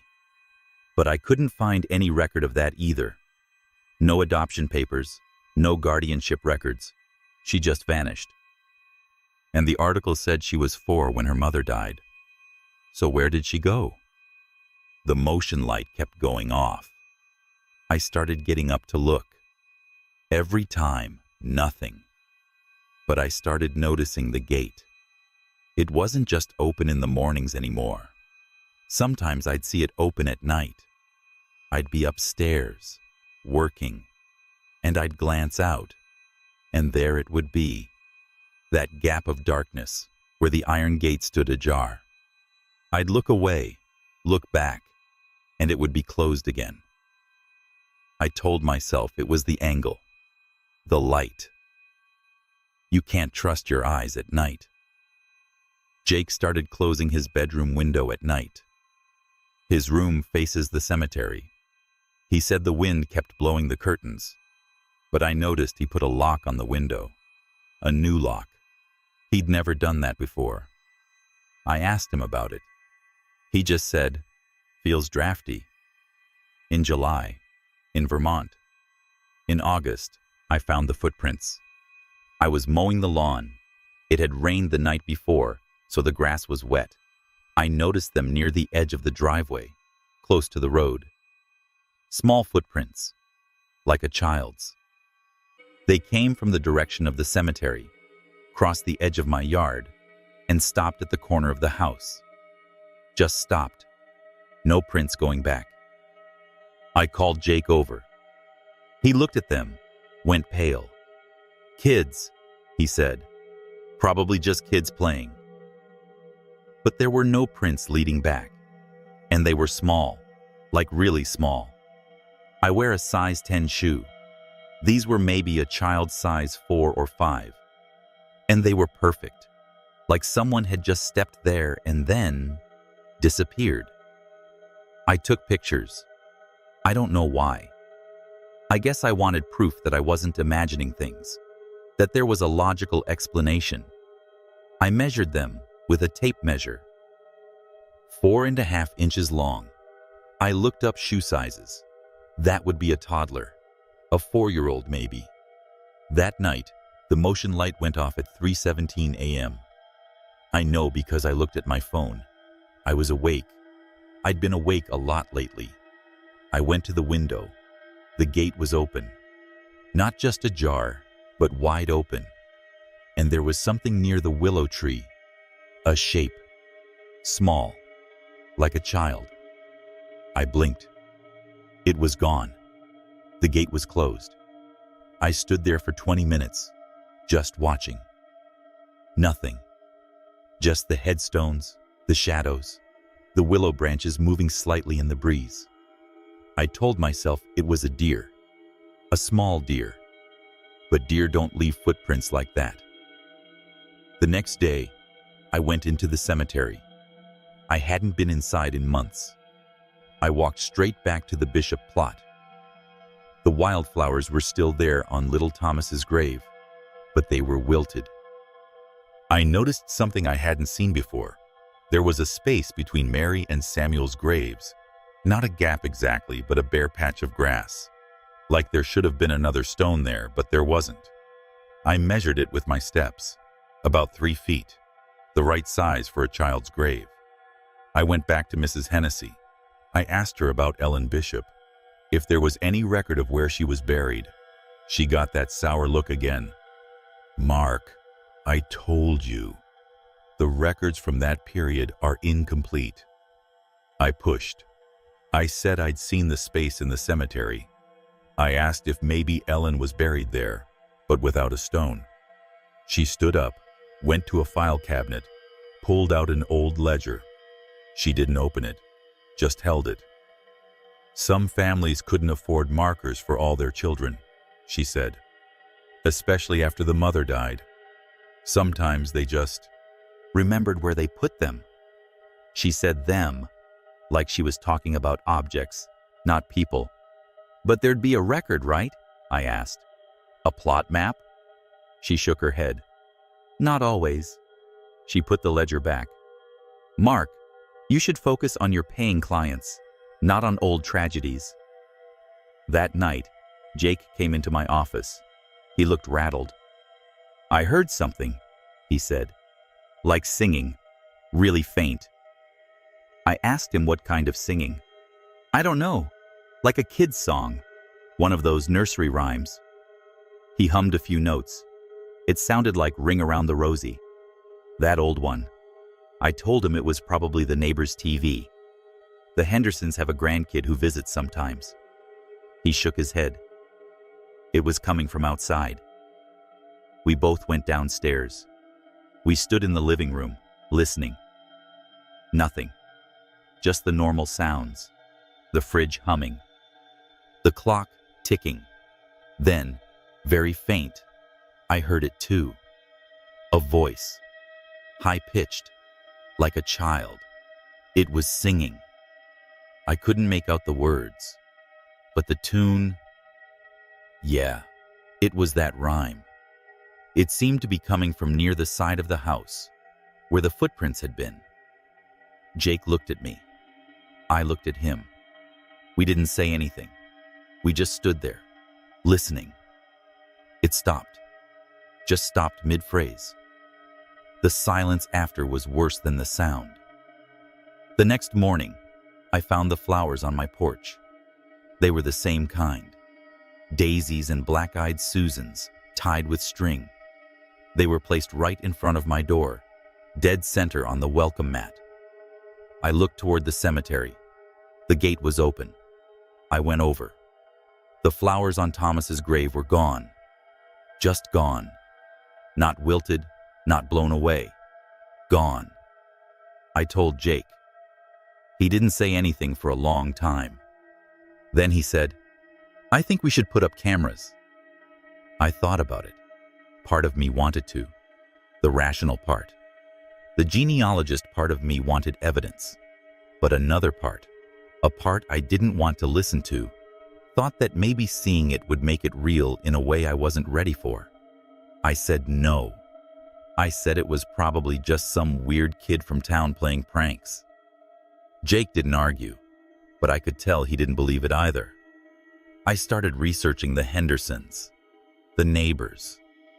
Maybe they had a kid who was, I don't know, disturbed? But they don't. Their grandkid is a teenager, lives in Burlington. Too old for those footprints. Too tall. I went back to the library, dug deeper, found an obituary from 1865 for Mary Bishop. It mentioned her surviving daughter Ellen. I kept digging, found a reference in a church bulletin from 1866. A prayer request for the orphan Ellen Bishop, that she may find peace in the Lord's embrace. That's how they phrased it back then. Find peace. I started to get a bad feeling about what that meant. I asked Mrs. Hennessy about church records. She said the church burned down in 1911. All records lost. Of course they were. The motion light went off every night now, sometimes twice. I stopped looking. I knew what I'd see, or what I wouldn't see. Jake started sleeping with his door locked. He never used to lock it. I started locking mine too. In September, I came downstairs one morning and found the back door unlocked. I never use the back door. It's got a deadbolt, top and bottom. I asked Jake if he'd been out back. He said no. I checked the lock. It wasn't broken. It had just been unlocked.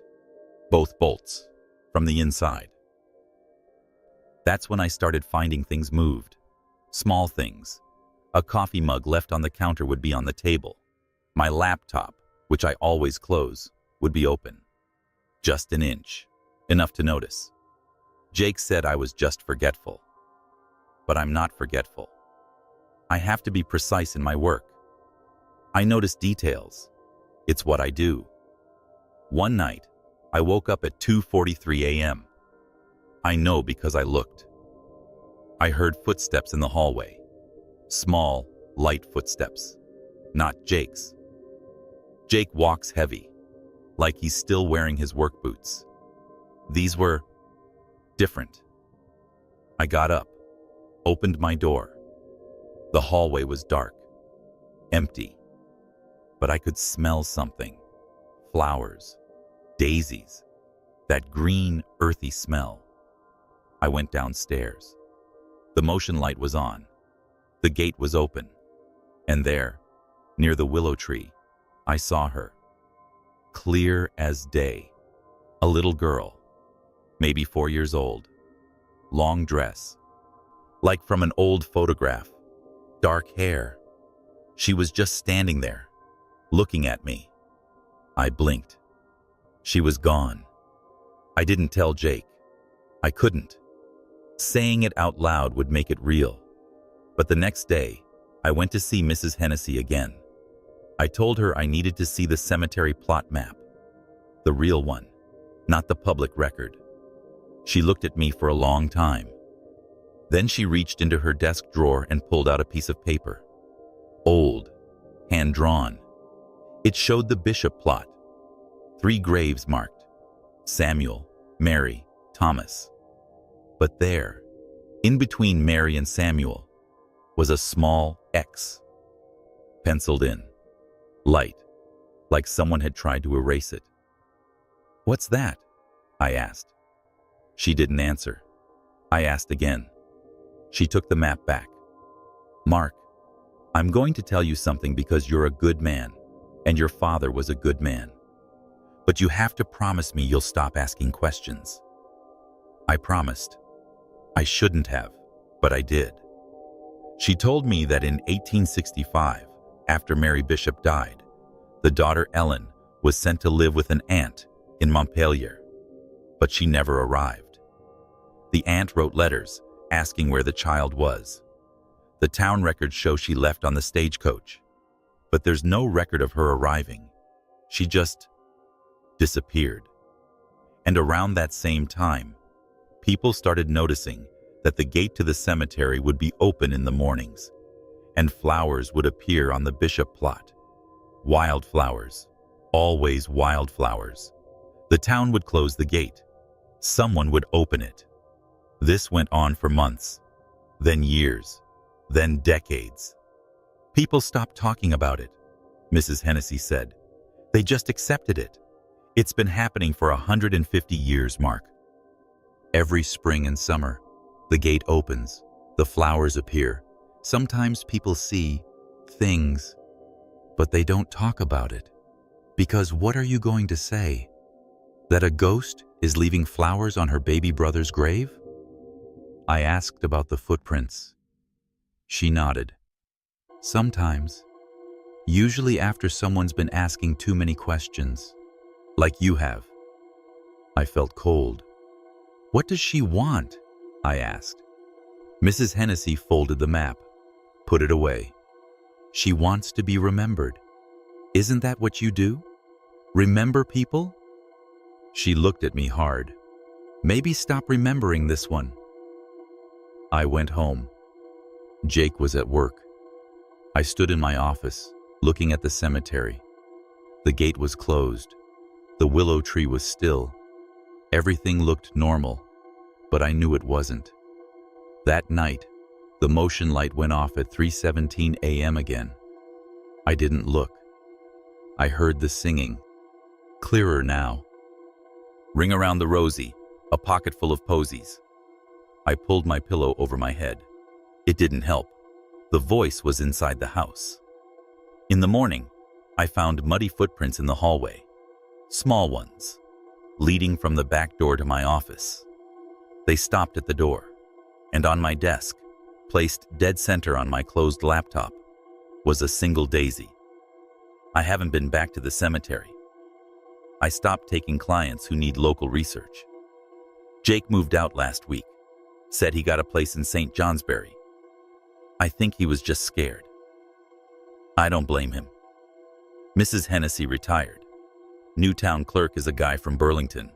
He doesn't know about the bishops. He doesn't know about the gate. He probably wouldn't believe me if I told him. I keep the back door locked now, both bolts. I check them twice before bed. The motion light still goes off. The gate still opens. Sometimes I hear the singing. Sometimes I see the shape near the willow tree. I looked up the bishops in every database I have access to. I found Ellen's birth record, born 1861. I found her mother's obituary. I found the church bulletin. But there's no death record for Ellen Bishop. Not in Vermont. Not anywhere. I think I know why. The other day, I was working on a client's file, Irish ancestry. I was staring at the screen, not really seeing it. And I heard a voice behind me, small, clear. "Thank you," it said. I froze. Didn't turn around. Just sat there, staring at those names on my screen.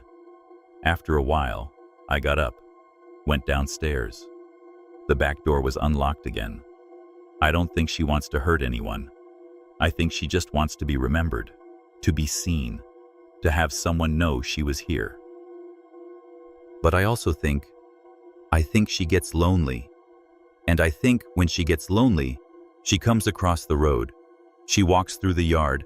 She leaves flowers. She sings her little song. She tries the doors. And I think she's getting bolder. Last night, I found a child's handprint on my bedroom window. On the inside, small, perfect, like she'd pressed her hand against the glass, looking out at the cemetery, looking home. I didn't wipe it away. I couldn't. It's still there. Sometimes I think about putting a marker in that space between her parents. Something small. Just her name. Ellen Bishop, 1861 to 1865. Maybe that would be enough. Maybe then she could rest. But then I think, what if it's not? What if she's not leaving? And what if she's not alone? I was in the library yesterday, looking at old maps. I found one from 1864. It shows the cemetery, and behind it, where the woods are now, there used to be a house, the Bishop House. It burned down in 1866, the year after Ellen disappeared. I asked the new clerk about it. He said, "What house?" He didn't know. Of course he didn't. I went home. It was getting dark. The gate was open. I could see it from my porch. And near the willow tree, there were two shapes. One small, one not as small, like a child and an adult, holding hands. I went inside, locked the door, pulled the curtains. This morning, there were two daisies on my porch, tied together with string.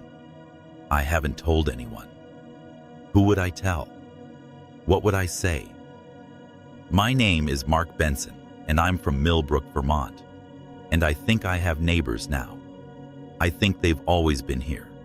I just never noticed.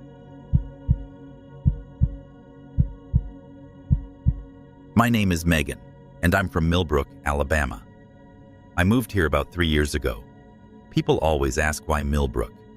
And I guess the truth is, it was the first place that felt right after my mom passed. I needed somewhere quiet. My cousin in Montgomery told me about this little house for rent, cheap, and I figured why not? It's on Oak Street, which sounds nice enough. Tree-lined, mostly. The kind of street where kids still ride bikes sometimes, where the mailboxes are all dented from years of use. I work at the post office in the sorting facility over in Prattville. Been there since I got here. Early shift, 4 in the morning till noon. It's good work, repetitive. You don't have to think too much. Just sort and stack and load. The guys call me the machine because I don't mess around. I like that. My hands know the routes better than my brain does most days. After work, I come home, take a shower, maybe nap. My roommate Jordan's usually gone by then. Works at the Publix deli, evening shift. We pass each other in the driveway sometimes, wave through car windows. It's that kind of arrangement. Works for us.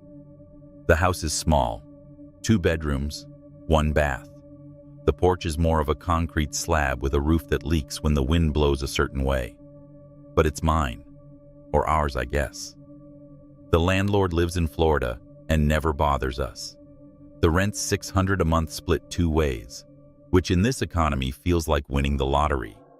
We got a window unit in the living room that screams like a banshee and a heater that smells like burnt hair.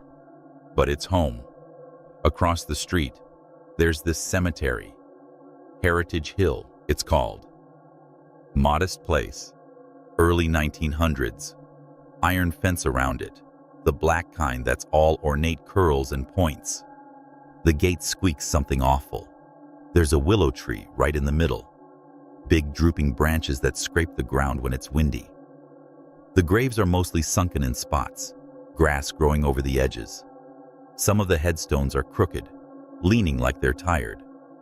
But it's peaceful, you know? I used to sit on my porch with coffee and just watch it. Birds nesting in that willow, squirrels chasing each other around the stones. It's green and quiet, and nobody bothers you. The town's small enough that most folks have relatives in there. You see people visiting on Sundays, putting down flowers. Real normal stuff. Millbrook itself is the kind of place where the high school football team is still the biggest news. Main Street has a grocery, a hardware store, a diner that's only open till 3. The only traffic light is the one by the elementary school. People know each other's business but pretend they don't. It's safe. I can walk to the corner store at 10 at night and nobody looks at me funny. That's what I wanted. After Mom's long sickness and all those hospital rooms, I needed somewhere. The biggest problem was whether the mail got sorted right. Jordan and we don't talk much. We're not friends exactly, more like co-pilots in this house. She leaves notes on the fridge. Trash needs out. Milk's bad. That kind of thing. Her handwriting's got these big loopy letters. She jokes about the cemetery. First week I moved in, she wrote, "At least the neighbors are quiet." She thinks it's funny. I guess it is. She'll be getting home some nights and text me. "The dead folks were having a party. I saw the gate open." Stuff like that. Never mean-spirited, just Jordan. I got my routine down perfect. Up at 3:15, out the door by 3:45. The drive to Prattville is 20 minutes if I hit the lights right. I listen to the same classic rock station. They play the same songs in the same order, I swear. Back home by 12:30. I eat lunch, same thing every day. Turkey sandwich, chips, apple.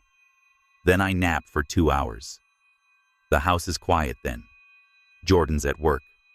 The cemetery is quiet too. Just that willow moving a little. Sometimes I hear the train from across town, that long horn that sounds lonely.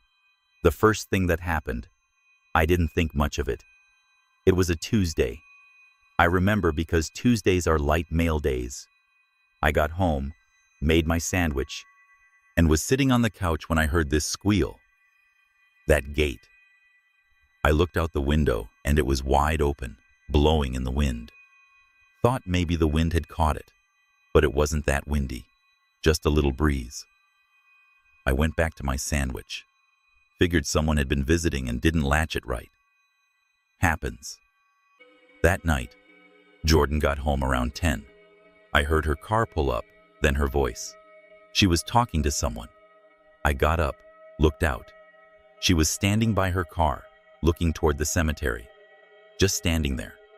Then she shook her head and came inside. I asked her who she was talking to. She said, "Nobody. Just thought I heard something." She didn't write a note about it. I noticed that. Next day, Wednesday, I got home and there were fresh flowers on one of the graves. White ones. Lilies, I think. They looked new, bright. I noticed because most of the graves have those faded plastic flowers, the kind that turn brittle in the sun. These were real. I figured someone had been there that morning, but the gate was closed when I looked. Latched tight. Thursday. My motion sensor light on the porch came on at 2 in the morning. Woke me up. It's sensitive. Cats set it off. Branches. I looked out. Nothing. Just the cemetery. Dark. The willow looked bigger at night, like a cloud that had settled on the ground. The light went off after a minute. I went back to sleep. Friday, I found a note from Jordan on the fridge. "Someone's been in the yard. Footprints by your car." I looked. Sure enough, muddy prints leading from the street to my driver's side door. Small ones, like a kid's. It had rained the night before, so that made sense. Kids cut through sometimes. But through the cemetery? At night? I didn't know. That weekend, I decided to walk through Heritage Hill, just to see it up close, I guess. The gate squeaked when I pushed it, louder up close. The path is gravel, mostly overgrown with weeds. The willow's trunk is thick, scarred. The names on the stones are worn smooth, lots of them from the 1910s, 1920s. Spanish flu, probably. One whole family died within a week of each other, September 1918. You can still read their names. The Whitmores. I noticed something weird. One grave set apart from the others. It's near the back corner, by the iron fence.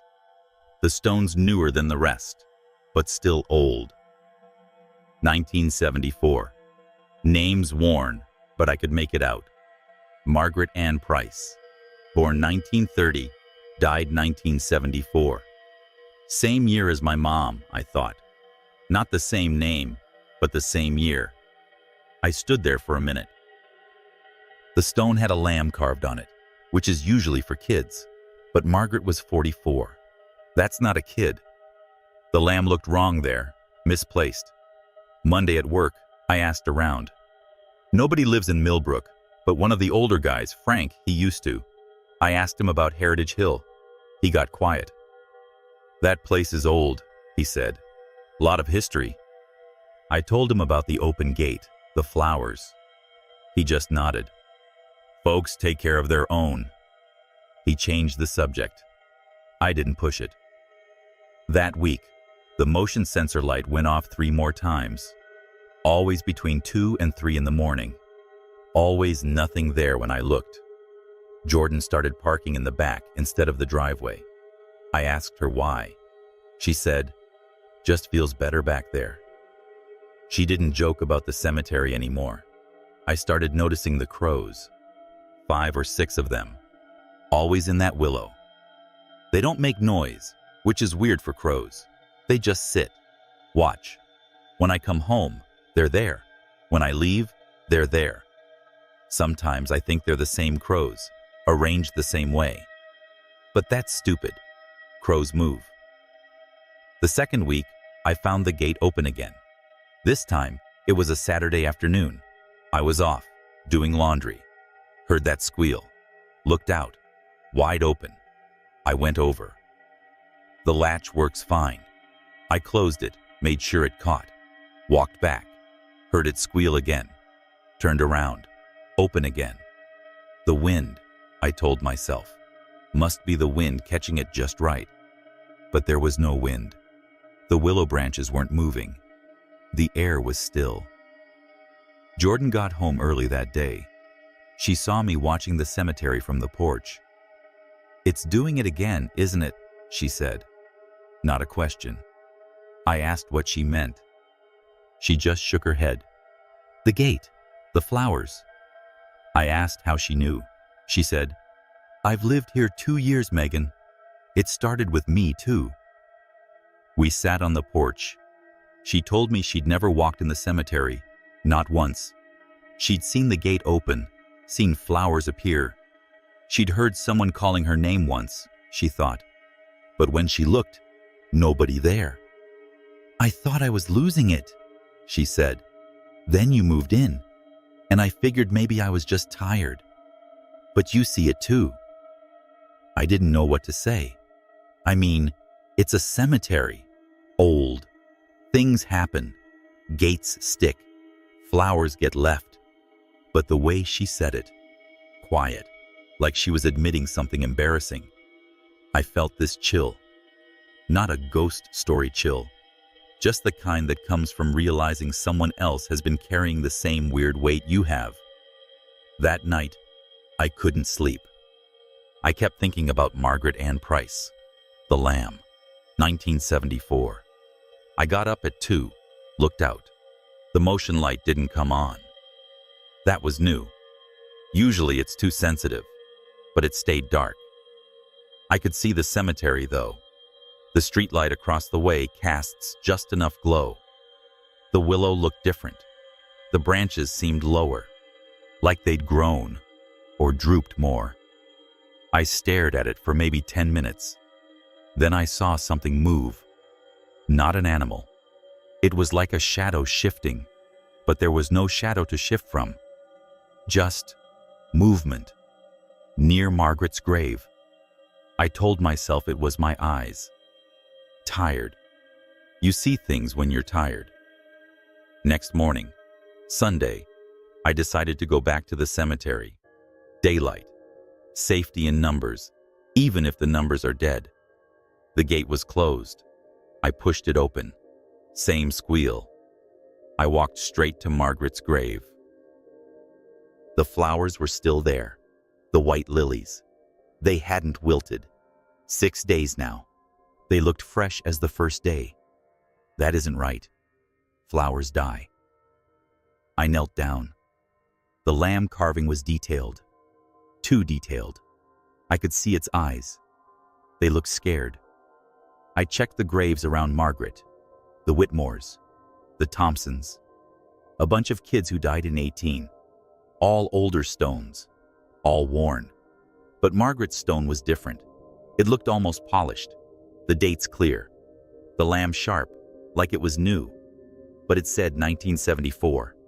49 years ago. Stones don't stay new. I went home and looked up Millbrook Cemetery records. Town website has a PDF. Heritage Hill, established 1901. I scrolled through. Lot numbers, names, dates. Found Margaret Ann Price. Lot 47, Section B. Purchased by an M. Price. No next of kin listed. No other prices in the cemetery. Just her. Alone. I thought about that. Alone for 50 years. That week at work, I started making mistakes. Put mail in wrong bins. Misordered packages. My supervisor, Denise, pulled me aside. "You okay, Megan? You seem distracted." I told her I wasn't sleeping great. She nodded. "That house of yours, by the cemetery, people say it's hard to sleep there." I asked what people. She just shrugged. "Just people." I asked her what she meant. She said, "My aunt lived on Oak Street back in the 80s. Said the same thing. Gate opening. Flowers that don't die." She laughed, but it was forced. Superstition, probably. But she moved after a year. I couldn't stop thinking about it. The pattern. Gate open. Flowers. Motion light. Someone in the yard. Jordan hearing her name. Denise's aunt. How many others? I started waking up at exactly 2:47 every morning. Not 2:46, not 2:48, 2:47. My phone would be in my hand, like I'd picked it up in my sleep. The screen would be on, showing the time. The first time I thought it was a fluke. The third time, I started writing it down. 2:47 a.m. every night. I'd look out. The cemetery was always still, but the willow, its branches were definitely lower. I measured it in my mind against the headstone behind it. The first day I moved in, those branches cleared the stone by maybe 2 feet. Now they brushed the top. Jordan noticed too. She came in my room one morning, which she never does. "Megan," she said, "that tree, it's growing wrong." I asked what she meant. She showed me a picture on her phone. She'd taken it when she first moved in, 2 years ago. The willow was full, round, normal. In the picture now, the branches on the side facing our house were longer, way longer. They hung down like a curtain, almost touching the ground. The other sides were normal, just our side, just the side watching us. I told her we were being paranoid. Trees grow, but I knew. I'd been watching. The next disturbance was the voices, not words exactly, more like a hum, a low sound, like when you're in an auditorium before a show starts. That kind of expectant noise. I heard it Wednesday night around 11. Jordan was at work. I was watching TV, some sitcom rerun, and underneath the laugh track, there was this hum. I muted the TV. Still there. I turned everything off. Still there. I went outside. It was louder outside, coming from the cemetery. I stood on the porch and listened. It wasn't one voice. It was many, but soft. So soft, you could convince yourself it was wind. But it wasn't wind.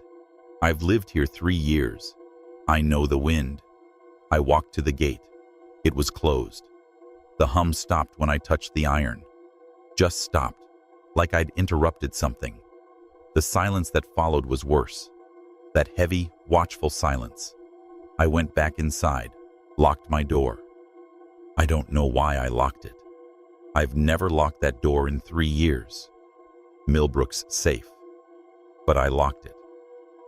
Thursday. I came home and found muddy footprints on my porch.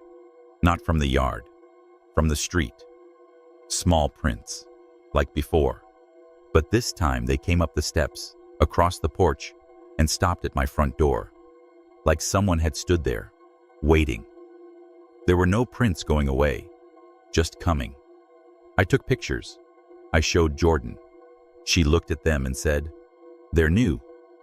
The rain was 3 days ago. These are fresh." I called the landlord. He didn't answer. I left a voicemail about maybe kids playing pranks.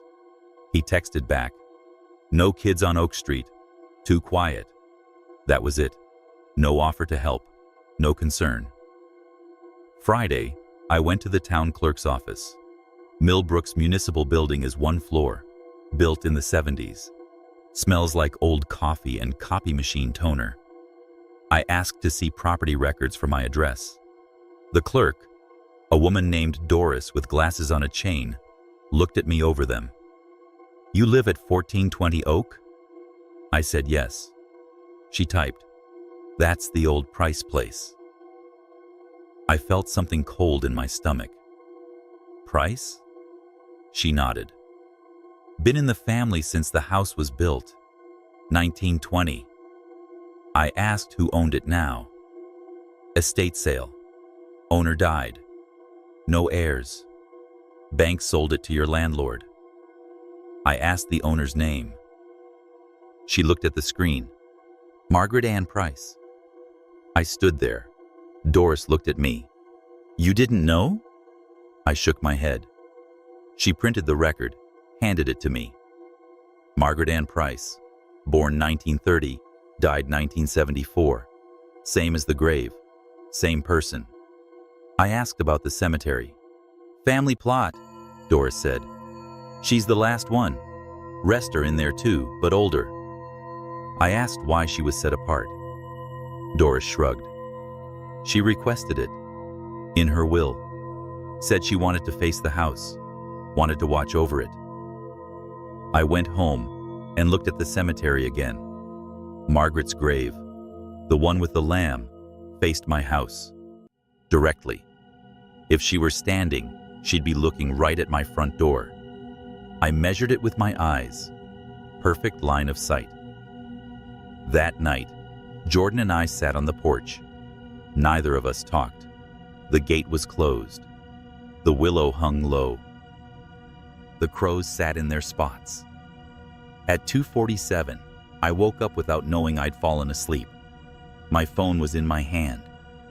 The hum was back, but inside the house this time. I got up, walked to the living room. The window was open. I know I didn't open it. The screen was pushed out, lying on the porch. The hum was coming from the cemetery, but it was inside too, like the house was a speaker for it. I looked out. The willow branches had reached the fence. They were touching the iron. And there, under the tree, I saw something. Not a person, not a ghost, just a shape. The kind of shape you see when you close your eyes too hard. It was there and not there. And it was looking at me. I know it was. I could feel it the way you feel someone staring at the back of your head in a crowd. I closed the window, locked it, pulled the blinds. The hum stopped. The silence came back, that waiting silence. Saturday, I went to see Doris again. I asked about the other Prices. She pulled their records. Whitmore Price died 1918. His wife, Eliza, same year. Their 3 children, all in Heritage Hill, all buried in a cluster. Then a gap. Then Margaret, 1974, alone. I asked what happened in the gap. She said, nothing. No Prices in Millbrook for 56 years. I asked where they went. She said, away. I went to the library. Old newspapers on microfilm. I spent 6 hours. Found it. March 12, 1974. Margaret Ann Price found dead in her home at 1420 Oak Street.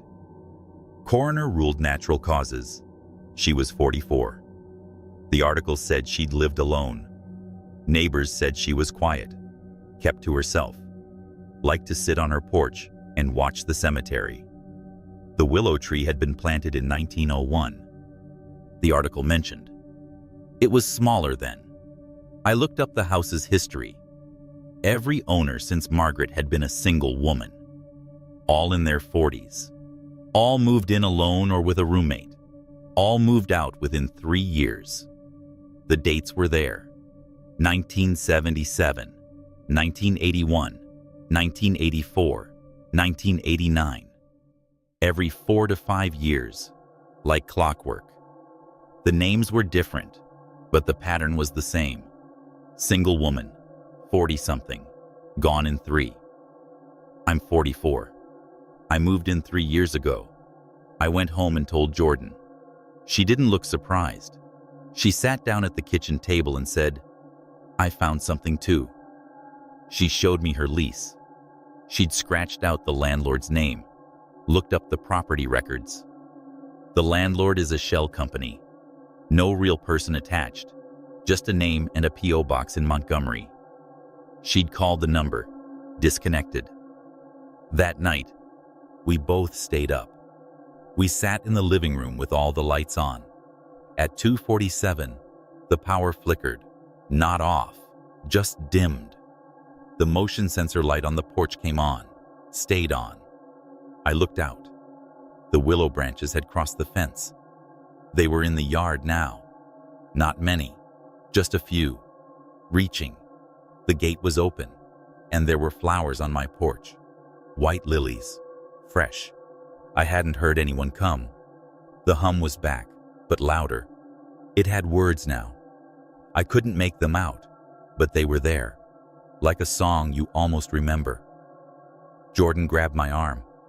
We have to leave, she said. But I couldn't move. I was watching the willow. It was growing. I could see it. The branches inching forward, leaves rustling though there was no wind. The crows were still, not moving, just watching. Then the phone rang. My phone. 2:47 a.m. Unknown number. I answered. There was static, then a voice, far away. Your census is due, it said. A woman's voice, old, tired. We've been waiting. I hung up. The line went dead. The hum stopped. The motion light went off. The willow was still again, but the branches were definitely closer. Maybe 10 feet from the house now. Sunday, Doris called me. She'd looked into something for me. Megan, she said. The census records. Every woman who lived in that house. They all died in March. All of them. Margaret in 74, Susan in 77, Patricia in 81, Linda in 84, Barbara in 89. All March. All natural causes. All in the house. I asked why she was telling me this. She said, my aunt was Linda.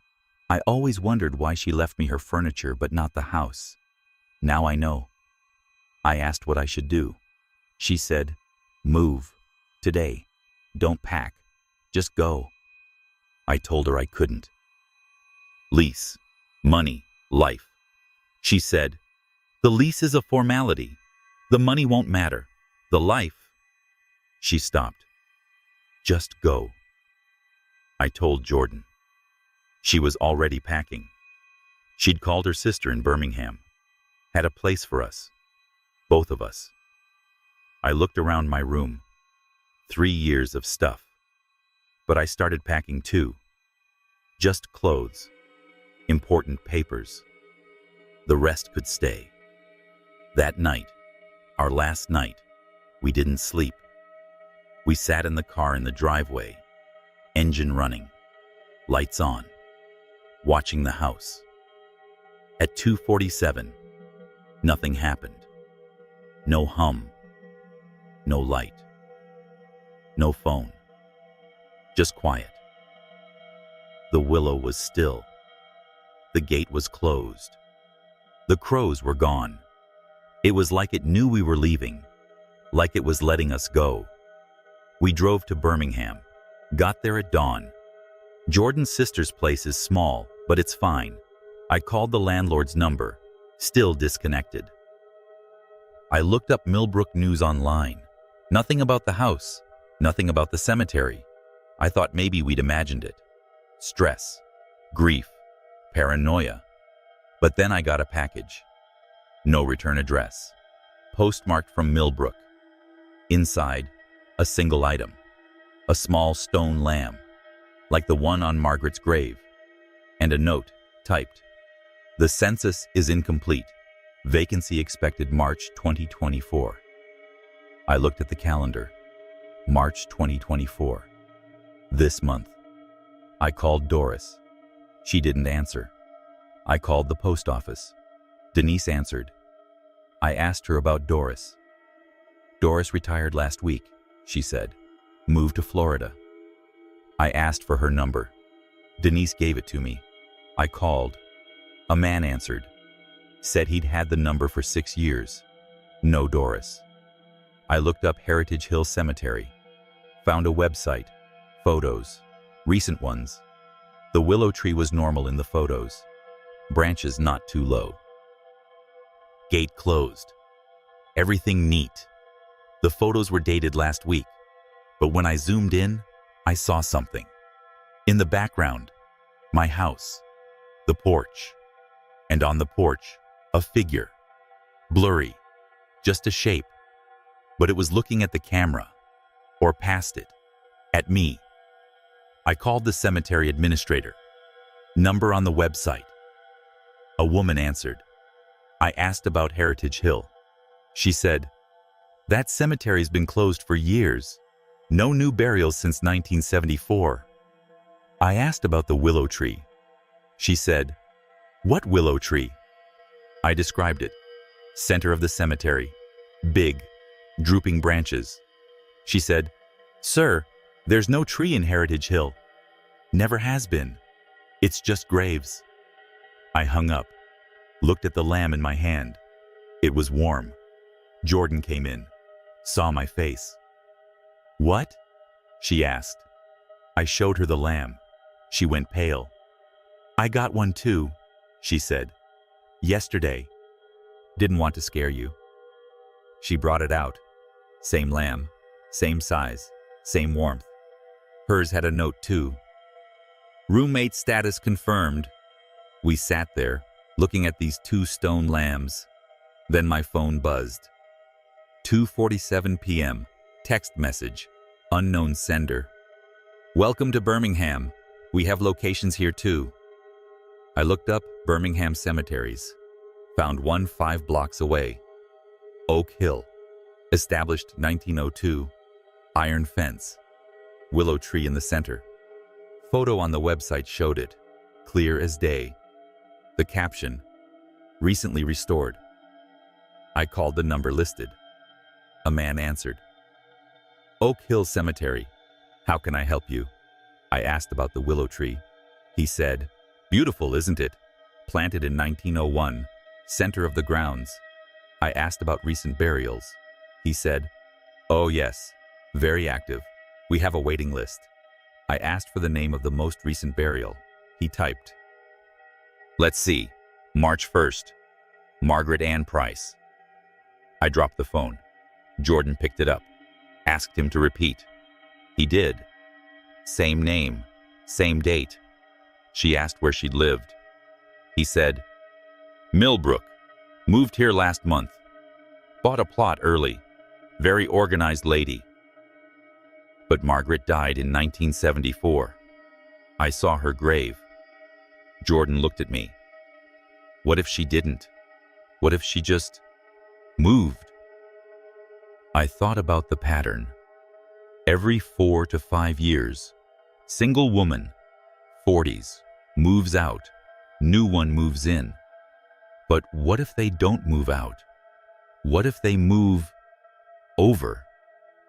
That night, I got another text. Same unknown number.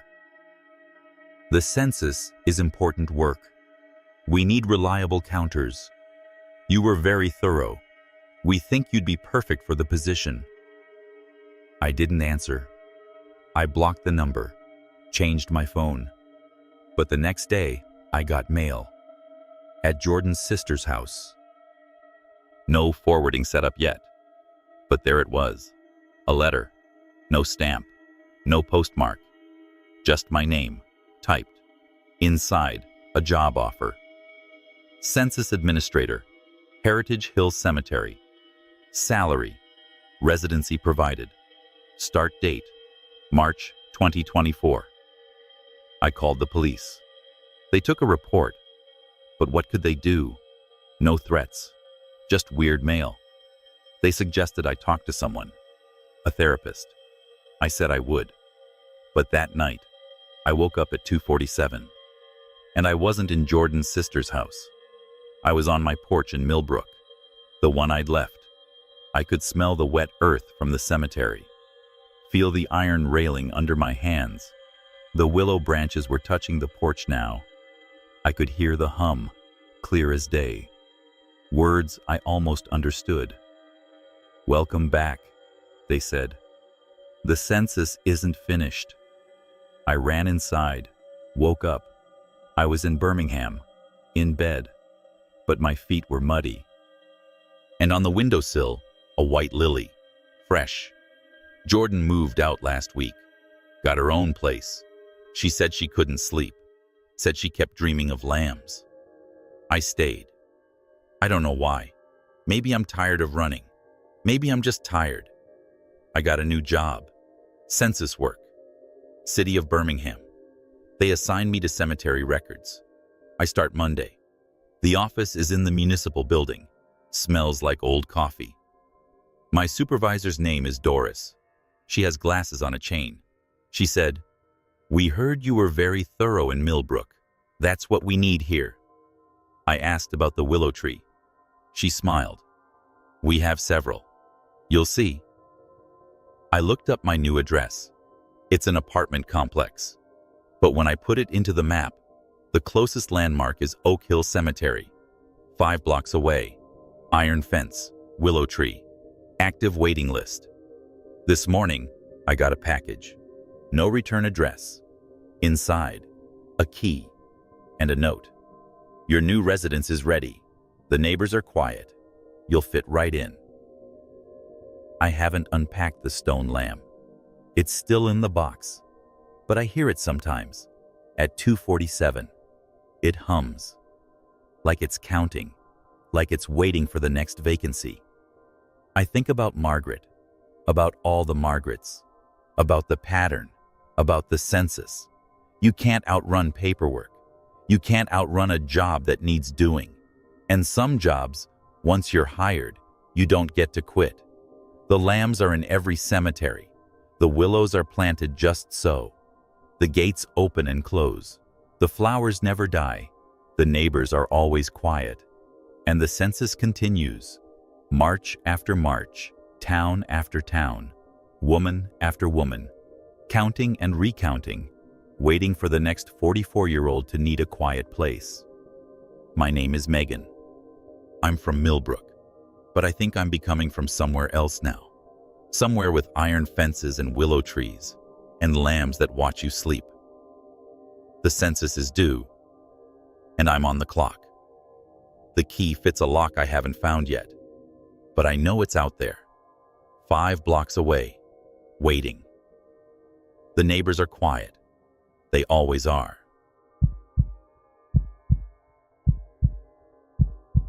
My name is Megan, and I'm from Council Grove, Kansas. I guess I should start by saying I never believed in any of this stuff. Ghosts, hauntings, whatever. My mom was super religious and my dad was a pragmatist, so I ended up somewhere in the middle, just trying to get through the day. And the days here are quiet. That's why I moved back, honestly.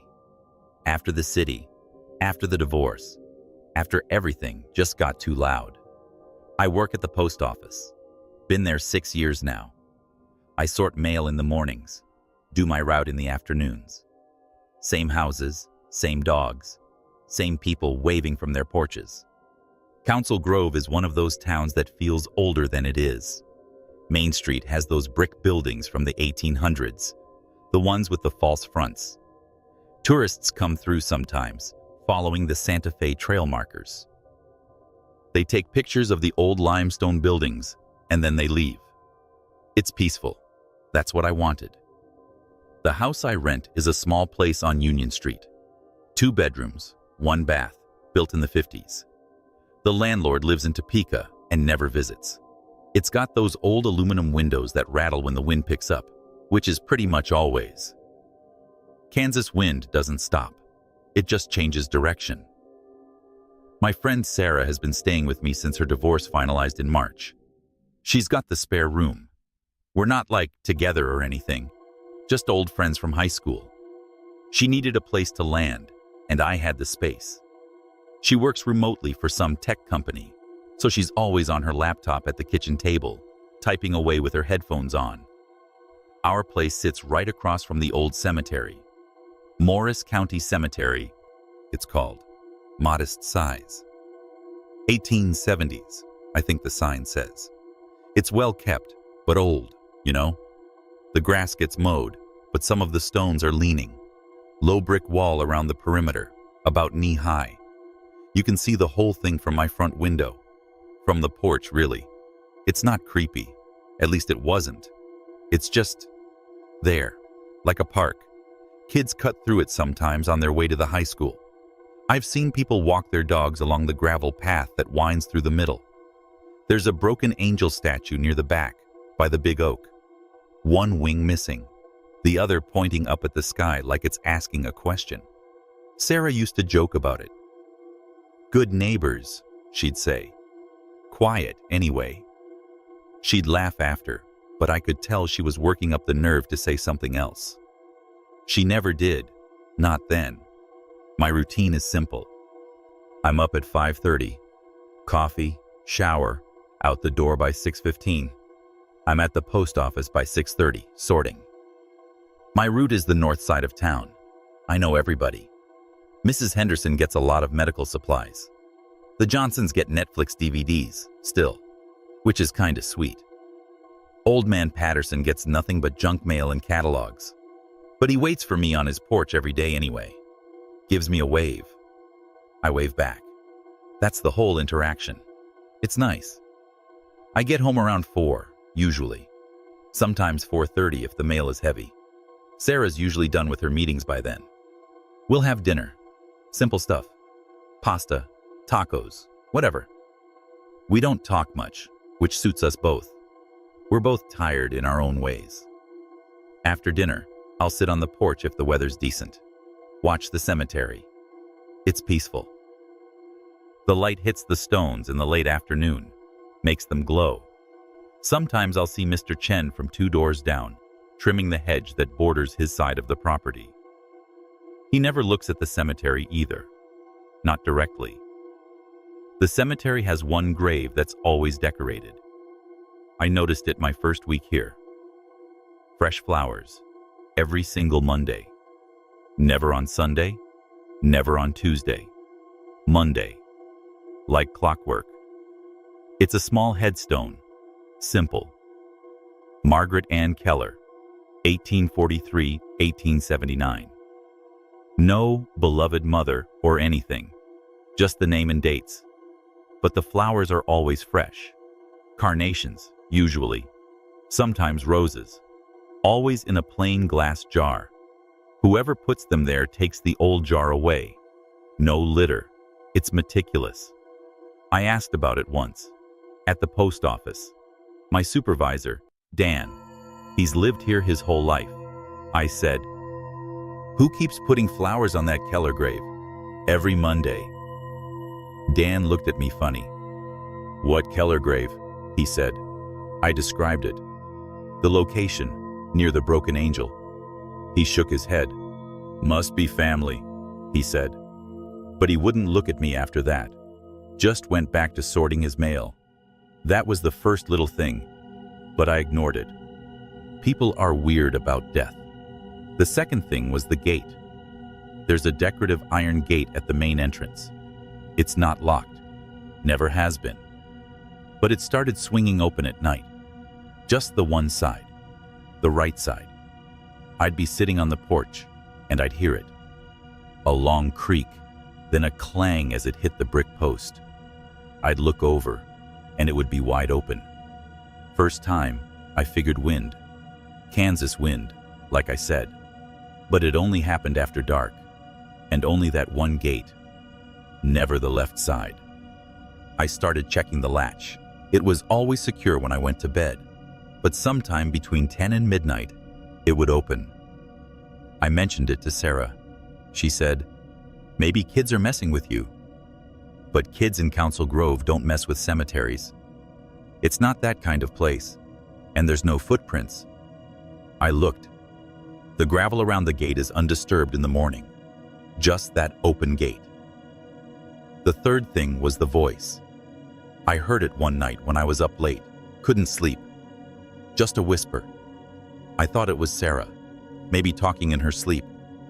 But it came from outside, from the direction of the cemetery. I couldn't make out words. Just a sound, like someone trying to say something but the wind was taking it away. I got up and looked out the front window. Nothing. Just the gravestones, all silver in the moonlight. The gate was open. I told myself it was the wind through the trees. There's a willow in there, near the center. It makes sounds. But this was different. It had rhythm, almost like a name. 3 syllables, over and over. I started closing my bedroom window at night, which is stupid because it faces the backyard, not the cemetery. But I did it anyway. Sarah started noticing things too. She'd be up later than me, working. She said the motion light on the garage would trigger sometimes. No cars, no animals. Just light flooding the driveway for a minute, then darkness. She said it happened at 11:47 every night. Exactly. She timed it. I told her the sensor was probably faulty. She gave me that look. The one that says we both know I'm full of it. Then the flowers started changing. Still every Monday, still fresh. But now there were 2 jars. One on Margaret Keller's grave, and one on the grave next to it. That one's unmarked, just a fieldstone. No name, no dates. But the jar was there, same kind, same fresh flowers. Whoever was doing this was expanding their routine. I should have asked more questions. I know that now. But asking questions in a small town is tricky. People close up. They get that look Dan got. Like you're asking about something they agreed not to talk about. I tried the Historical Society. They're open Tuesdays and Thursdays, 10 to 2. Run by a woman named Gloria. She's about 70, maybe older. Smells like lavender and dust. I asked about the cemetery records, specifically about Margaret Keller. She pulled out a ledger. Big thing, leather bound. She found the page. Margaret Ann Keller, died 1879. Cause of death, fever. Next of kin, husband, Thomas. There was a notation. Moved. Moved? I said. Gloria closed the ledger.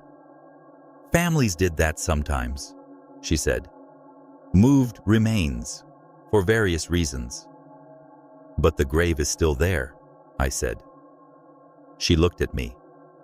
The marker is there, she said. That's not the same thing. I asked about the unmarked grave, the one next to Margaret's. She said there was no record of any burial in that plot. It was empty, officially. Always had been. I went back and looked at that fieldstone. It was rough, gray, maybe limestone. It looked older than the other stones, older than Margaret's, like it had been there first. The whispers got clearer, not louder, just clearer. I could hear them with the window closed now, always at 11:47, always 3 syllables. I started writing them down, what they sounded like. Megan L. Something like that. Or Megan's son. I couldn't quite get it. Sarah heard them too, from her room. She said they came from inside the walls. I told her it was the pipes. Old houses make noise. But she started sleeping with her door locked and a chair under the knob. Mr. Chen stopped trimming his hedge. I saw him one morning, getting his mail. I waved. He didn't wave back, just went inside. His wife, I've never spoken to her, but I saw her at the window. She was looking at my house. Not at me, at the house. Then she closed the curtains. The gate kept opening, every night. I started going over to close it before bed.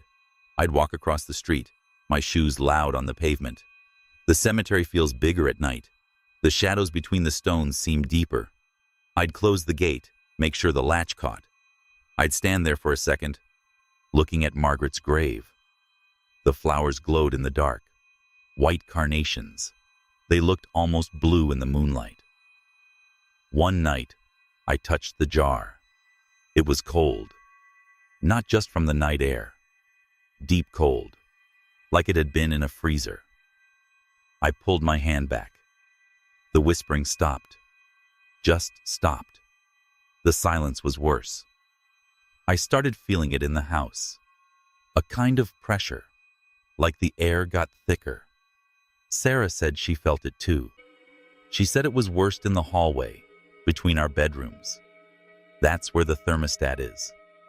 I checked it, 72 degrees, but it felt colder. I bought a new thermometer, same reading, but it felt different. Then the footprints. I came home one Tuesday, my day off, and there were muddy prints on the porch, small, like a woman's shoe. They came from the direction of the cemetery, across my yard, up the steps. They stopped at the front door. No prints going away. I checked the lock. It was locked. I asked Sarah if she'd gone for a walk. She said she'd been inside all day. She showed me her shoes. Clean. I hosed off the porch. The mud was red. Council Grove dirt is brown. This was red, like clay, like the clay they used to make bricks in the 1870s. There's a historical marker about it downtown. The next day, Wednesday, I was sorting mail, and I found a letter addressed to me. No return address. Handwriting I didn't recognize. Spiky. Old-fashioned. Inside, a single piece of paper. Margaret asks that you stop moving the flowers. That was all. I showed it to Dan. He said it must be a prank, but he wouldn't meet my eyes. I asked him if he knew anyone named Margaret. He said, "Not currently." The way he said it. Like there was a Margaret he did know, but not anymore. That night, Sarah was in the kitchen, making tea. I was in the living room, reading. The lights flickered. Not a power surge, just a dim, then back to normal. Then the screen door, the one that faces the cemetery, it unlatched. I heard the spring stretch, then the slap of wood against wood. I got up. The door was open. No wind. The air was still. I looked across the street. The gate was open, and there was someone standing by Margaret's grave. I couldn't see them clearly. They were just a shape, dark, but they were small. shorter than me. They didn't move. They just stood there, next to the flowers. I called out, "Hello?" My voice sounded wrong, too loud. The shape didn't react. I stepped onto the porch. The shape turned. Not quickly, slowly, like it was heavy. Then it started moving toward the gate, toward me. I stepped back inside, locked the door. Sarah asked what was wrong. I said nothing, just the wind. But I could feel it. The pressure in the house increased, like something was pushing against the walls from the outside.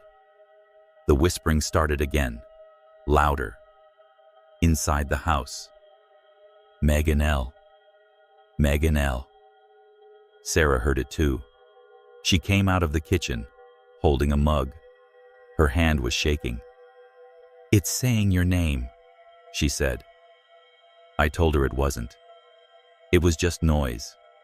But it was my name. Megan Ellis. My full name. The one I never use. The one on my birth certificate. The one only the post office and the IRS care about. The next morning, I went over. In daylight. The jar on Margaret's grave was gone. The flowers were scattered. The unmarked grave next to hers had a new jar. And flowers. But these were different. They were dried, pressed, like they'd been in a book for 100 years. I called Gloria at the Historical Society. I asked her, straight out, what happened to Margaret Keller's husband, Thomas. She was quiet for a long time. Then she said, he remarried, a woman named Ellen. They had a daughter, Margaret, named after his first wife. I felt something cold run down my spine. What happened to them? They moved away, she said. After the incident. What incident? She hung up. I went to the county clerk's office, asked to see property records for my address. The clerk, a young guy named Kyle, was helpful. He pulled up the deed. My landlord's name was on it, but there was an attachment, a historical easement, dated 1879. It said the property must remain unobstructed in its view of the Morris County Cemetery, Lot 47, marker 62. Margaret Keller's lot. I asked Kyle what that meant. He said he didn't know. He'd never seen anything like it. He made a copy for me. As I was leaving, he said, "My grandpa used to deliver mail on your route. He said that house was empty for a long time, between families, always was." "Why?" I asked. He shrugged. He just said it was a between house, whatever that means. That night, I didn't close the gate. I watched it from my porch. At 11:47, it opened, by itself. The latch lifted. The gate swung wide. The shape was there again. It moved to Margaret's grave. It knelt. It placed a jar. Then it turned and looked at my house. At me. I couldn't move. It was too dark to see a face, but I could feel it looking. Then it stood and walked toward the low brick wall. It stepped over, easily. It walked across the street. It walked up my driveway. It walked onto my porch. The screen door opened. The whispering stopped. The pressure in the house vanished. Sarah was asleep. I could hear her snoring. The shape didn't go to her room. It came to mine. It stood in the doorway. I could see it now, in the light from the street lamp through my window. It was small, wearing a dress, old style, long sleeves, a bonnet. Its face was shadow. It said, clear as day, "You're in the way." Then it turned and walked back down the hall. I heard the screen door close. I heard the gate close. I heard the latch click. In the morning, the jar on Margaret's grave had 2 flowers in it. One fresh carnation, one dried rose. The jar on the unmarked grave had 3. A carnation, a rose, and a daisy. I looked up the symbolism. Carnation for remembrance, rose for love, daisy for innocence. I looked at my own name again. Megan Ellis, Margaret Ellen. The same letters, rearranged. I asked Dan at work if he knew who lived in my house before me. He said, a woman named Margaret, years ago. She moved. Where? I asked. He wouldn't say. He just sorted faster. I went to the cemetery. I looked at every stone. I found one, near the back, half hidden by the oak. Ellen Marie Ellis, 1875, 1879. Mother. That's all it said. No beloved, just mother. The dates. 1879. The same year Margaret died. The same year the easement was filed. I did the math. If Ellen had a daughter in 1875 and died in 1879, that daughter would be 4. Old enough to remember. Old enough to place flowers. Old enough to stand in a doorway. Old enough to still be placing them 140 years later. I asked Sarah if she wanted to move. She said yes, immediately. She didn't ask why. She's already packing. I'm still getting mail, still sorting it, still delivering, still waving to Mrs. Henderson and the Johnsons and Old Man Patterson. He still waves back.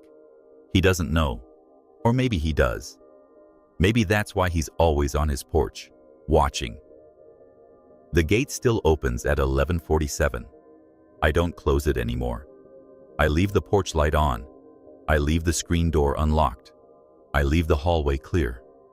The pressure is back, but it's different now. It's not pushing in, it's waiting. I came home today and there was a jar on my porch. Empty, clean, waiting. I put it on the kitchen table. Sarah saw it and started crying. I didn't ask why. I'm writing this down because Gloria from the Historical Society called. She left a message. She said she found something else in the ledger. A note tucked in the back. The daughter remained. The house remained. The view must remain. She waits for her mother to come home. I asked my landlord if I could break the lease. He said no. He said the easement requires occupancy. He said it's in the contract I signed. He said it's always in the contract. I checked. It is. I sit on the porch now. I watch the cemetery. I watch Margaret's grave. The flowers are always fresh. The jar on the unmarked grave is always full. The broken angel still points up. And sometimes, when the wind dies down and the town goes quiet, I hear a child's voice. Not a whisper, a voice. It says, "Mommy's almost here." I don't know which mother she means. Sarah left yesterday. She hugged me hard. She said, "Don't answer the door." I said I wouldn't. But the screen door doesn't have a lock, just a latch. And the latch lifts. At 11:47 tonight, I'll be sitting on the porch. The gate will open. The shape will cross the street. It will stand in my doorway. It will say, "You're in the way." And I'll say, "I know." Because I am. I'm in the way of a view that must remain unobstructed. I'm in the way of a daughter waiting for a mother who died 140 years ago. I'm in the way of a house that needs to be occupied, but not lived in. I'm just the postal worker. I deliver things. I sort them. I put them where they belong. I guess that's what she wants me to do. Sort this out. Put it where it belongs. But I don't know where that is. The jar on my kitchen table is still empty. The easement is still binding. The gate is still opening. And the flowers on Margaret Keller's grave are still fresh, every Monday, like clockwork. I heard the whisper again last night. Clearer now. It's not my name. It's not Megan Ellis. It's Margaret Ellen. My name. Her name. The same. I think she thinks I'm her mother. Come home. I think she's been waiting a long time. I think she's tired of waiting. The screen door just opened. It's 11:46. I can hear the gate creaking across the street. I'm not going to turn around. I'm just going to sit here and watch the cemetery. Because that's what the house requires. That's what the easement demands. That's what the daughter needs. I guess I'm not just the postal worker anymore. I'm the watcher. I'm the placeholder. I'm the thing that's in the way. But I'm also the thing that's keeping the view clear. And maybe that's enough. Maybe that's all she needs. Someone to watch. Someone to wait. Someone to be here, in this house, across from the graves, while she places her flowers and whispers her mother's name. Megan Ellis. Margaret Ellen. The same. I hear her footsteps on the porch now. The screen door is open. She's standing behind me. She says, "Thank you for keeping the view." I don't turn around. I just nod. She walks back across the street. The gate closes. The pressure lifts, and the cemetery looks exactly the same as it always has. Peaceful, familiar, waiting. I still deliver the mail. I still wave to Old Man Patterson. I still come home to this house. Sarah calls sometimes, asks if I'm okay. I say I am. I tell her the house is quiet. I tell her the cemetery is peaceful. I tell her everything is fine. I don't mention the jar on my porch, the one that appears every Monday morning, empty and clean. I don't mention the whisper at 11:47, which now says, "Good night, Mother." I don't mention the fact that I started placing a single daisy in the jar every Sunday night before bed. I don't mention that the pressure in the hallway has gone away completely. I don't mention that I sleep with my window open now. I don't mention that I can feel her watching the house, making sure I'm here, making sure the view is clear, making sure I'm not going anywhere. I don't mention that I'm not. I'm from Council Grove, Kansas. I deliver the mail. I live across from a cemetery. And I'm not alone. But I'm not afraid anymore. I'm just part of the routine. Like the flowers. Like the gate. Like the whisper.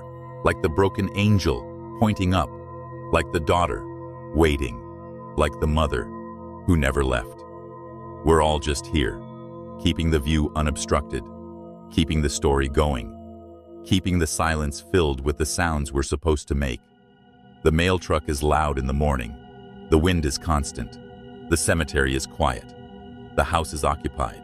And that's all anyone ever asks for, really. That's all the easement requires.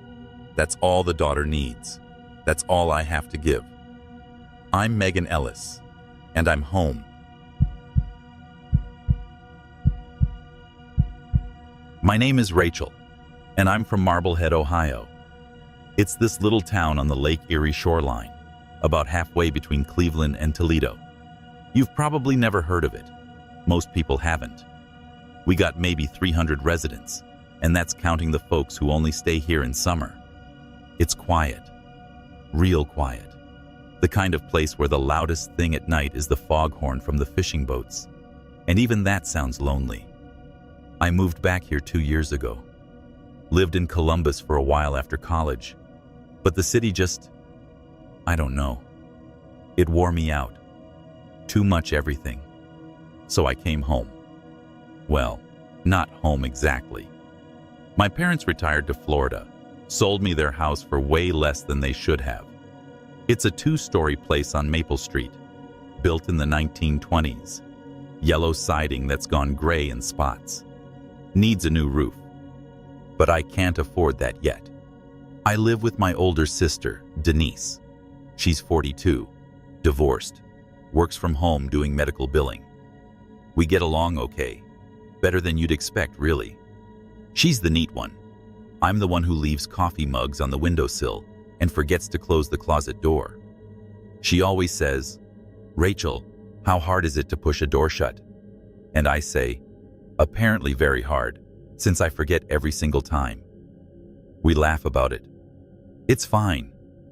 I work at the library, the Marblehead Public Library.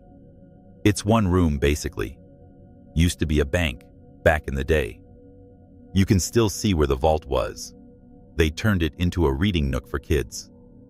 I do everything there. Check books in and out. Shelve. Help Mrs. Henderson with the computer so she can email her grandkids.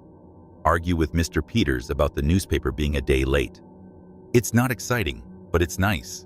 Steady. I work Tuesday through Saturday, 9 to 5. On Sundays, I usually walk down to the pier and watch the boats. Sundays are my day. The house Denise and I live in sits right across from a cemetery. I mean, right across. My porch looks out over this modest little graveyard that's been there since the Victorian era. It's called Oak Grove Cemetery, though there's only like 6 actual oak trees in it.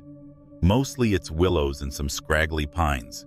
There's an iron fence around the perimeter, black paint peeling off in these long strips that look like curled ribbon. The gate squeaks something awful when the wind hits it right. When I first moved back, I thought the cemetery would bother me, but it doesn't. It's actually peaceful, real peaceful. In the mornings, when I'm having my coffee on the porch, I can see the sun come up behind the willow tree in the center. The light filters through those drooping branches and makes everything look soft, like the world's covered in gauze. The grass is always green, even in August when everything else is brown and crispy. The town maintains it, sort of.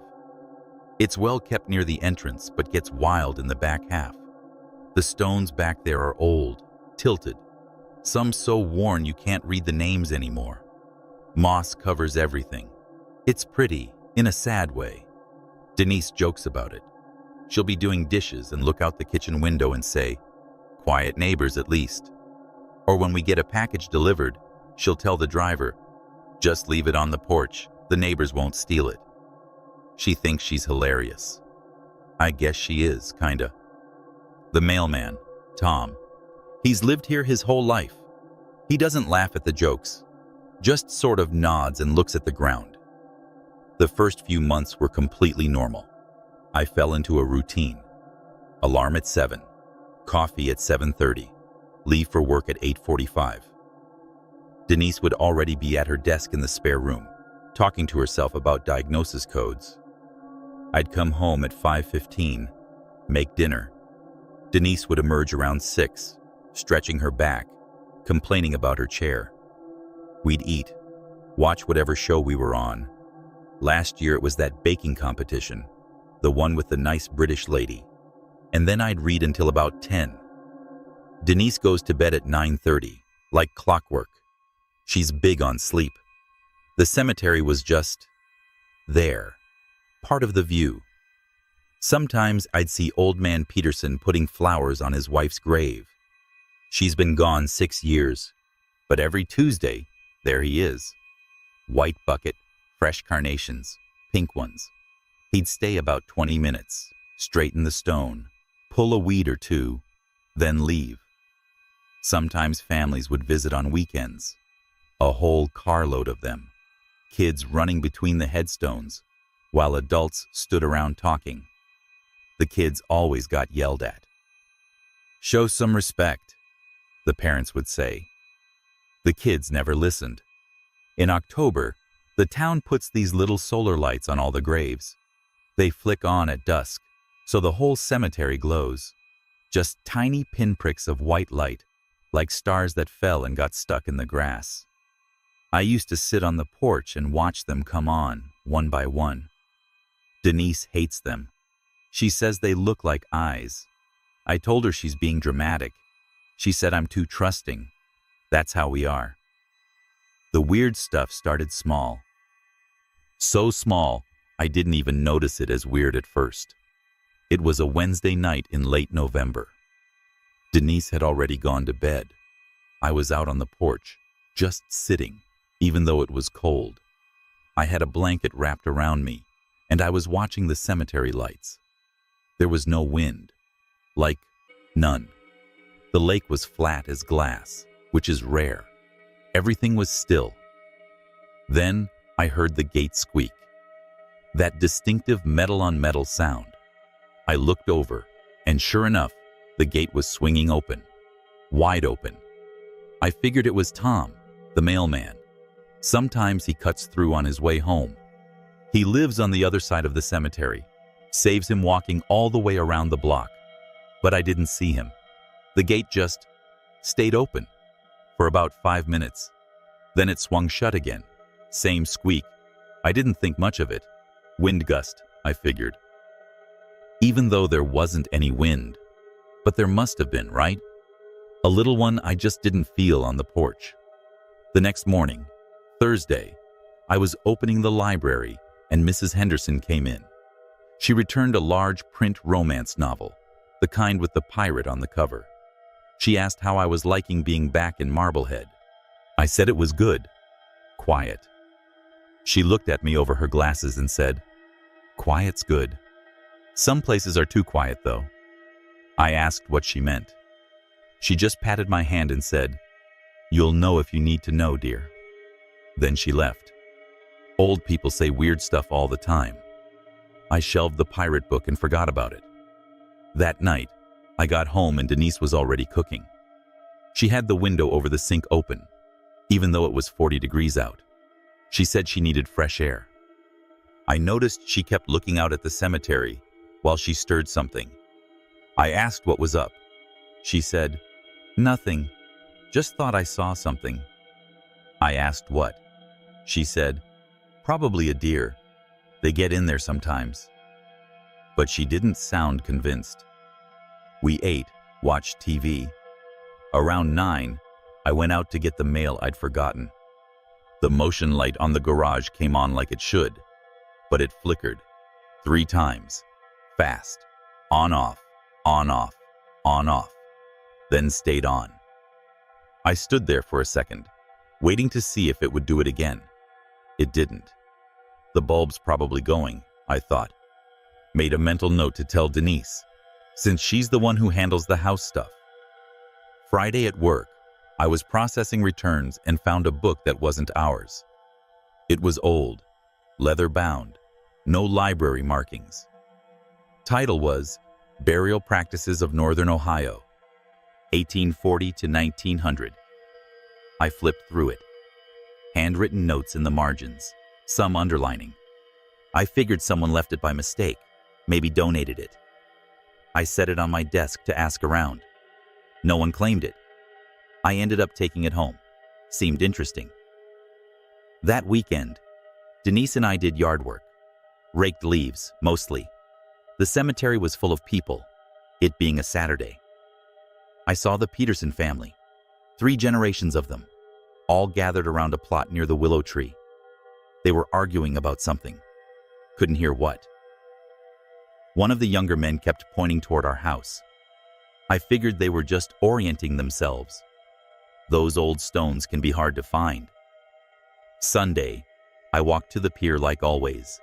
It was overcast, the lake steel gray. I sat on the bench and watched a freighter go by, way out. When I got home, Denise was on the porch, staring at the cemetery. She had this look. I asked what was wrong. She said, "The flowers." I looked. On one of the graves near the gate, there were fresh flowers, white lilies. They hadn't been there that morning. I said, "Maybe someone came while we were out." Denise shook her head. "I haven't moved since you left. 3 hours. No one's been there." I told her she must have missed them. She said, "Rachel, I'm looking right at them. They're fresh, wet from the florist." She was right. The cellophane was still on them, catching what little light there was. I shrugged. Maybe the wind blew them from another grave. Even as I said it, I knew that was stupid. The wind wasn't blowing, and they were stuck in one of those metal cone things that holds the flowers upright. Denise went inside. She seemed annoyed. Not at me, just annoyed. She spent the rest of the day in her room, working. I made dinner alone. Meatloaf. She came out, ate quietly, went back in. I watched the cemetery lights come on. All of them. Even the one near the gate, where the lilies were. It flickered, like my garage light had. Just once. I told myself it was a bad bulb. They probably bought them in bulk, all from the same batch. Bad wiring. Something. Monday morning, I got to work and Tom the mailman was there, dropping off a shipment of new books. He asked how I was liking the house. I said it was good. He nodded, didn't make eye contact. I asked if he knew anything about Oak Grove Cemetery. He stopped what he was doing. Like what? He asked. I said, just wondering about the history. It's so old. He looked at me then, real direct. Some things are old for a reason, he said. Then he left. Didn't even finish stacking the books. I asked my boss, Margaret, about the cemetery. She's been running the library for 30 years. She knows everything about this town. She said, Oak Grove? It's just a cemetery, Rachel. Why? I told her about the book I'd found. She got this look, like she'd tasted something sour. Where did you find that? I told her. She said, put it in the lost and found. Don't read it. I asked why not. She said, just don't. Then she went into her office and closed the door. She never closes the door. That night, I couldn't sleep. I'd gone to bed at 10, but at 11:30, I was still awake. I got up, went to the bathroom. Denise's door was open a crack, and I could hear her snoring. That's how I knew she was really asleep. She only snores when she's out cold. I went downstairs for water. The kitchen window was still open, even though it was now in the 30s outside. Denise must have forgotten. I went to close it, and I looked out. The cemetery was dark, except for the solar lights. But there was something else. A shape, near the willow tree. It wasn't moving, but it was darker than the darkness around it. I leaned closer, pressed my forehead to the glass. My breath fogged it up. When I wiped it clear, the shape was gone. I told myself it was a shadow from the willow branches. They hang low, move in the wind, but there wasn't wind. Still, it could have been a trick of the light. Those solar lights, they cast weird shadows. I closed the window, locked it. I never lock windows. Didn't even know that one had a lock. Tuesday morning, I woke up and Denise was already in the kitchen. She had the book I'd found open on the table. She was reading it, her face pale. I asked what she was doing. She said, "Did you read this?" I said I'd flipped through it. She pointed to a page. Look. It was about Oak Grove, specifically about a pair of graves in the center. Sisters. Died a day apart in 1887. The book said they were buried together in a shared plot, which was unusual for the time. It also said their graves were marked by matching stones, always decorated the same way. I asked what the big deal was. Denise said, "Go look." So I did. I walked across the street into the cemetery. The gate squeaked as I pushed it open. The grass was damp with morning dew. I walked to the center, to the willow tree. And there they were. 2 headstones, side by side. Identical. Same name, practically. Mary Ann Collins and Margaret Ann Collins. Same last name, same death year. And on both graves, fresh flowers, white lilies. I went back to the house. Denise was waiting on the porch. I said, "Okay, that's weird." She said, "You think?" I told her it was probably just some descendant of family tradition.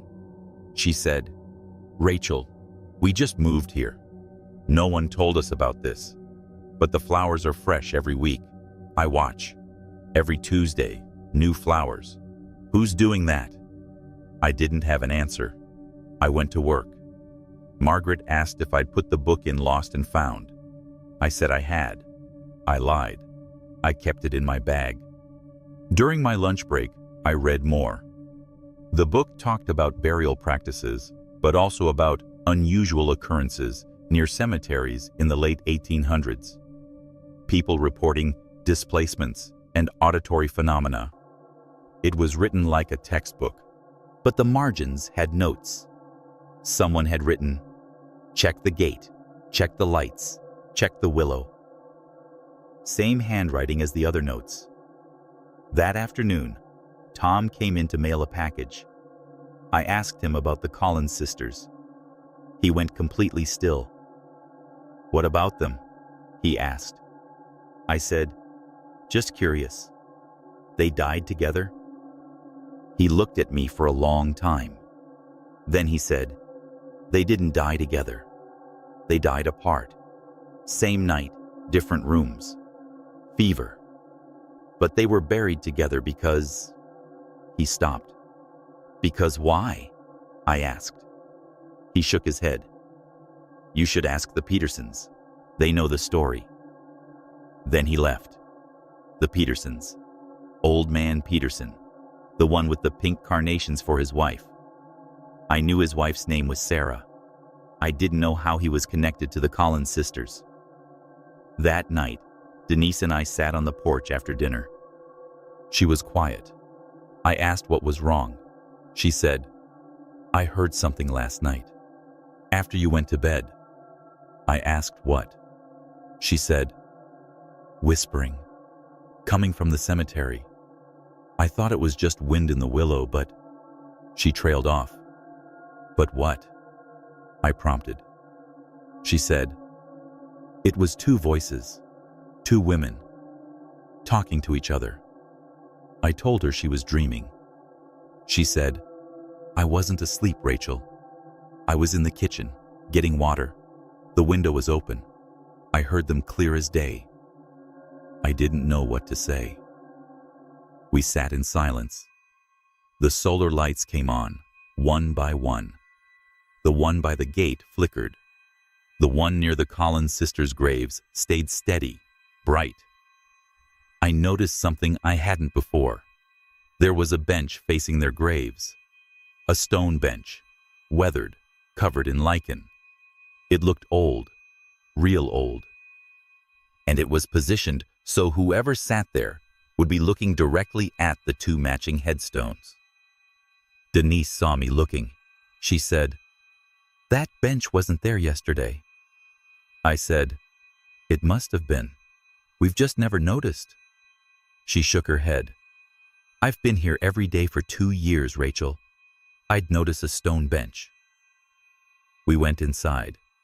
Denise locked the front door. We never locked the front door. She also checked the windows, all of them. Then she went to her room and closed the door. I stayed up, reading the book.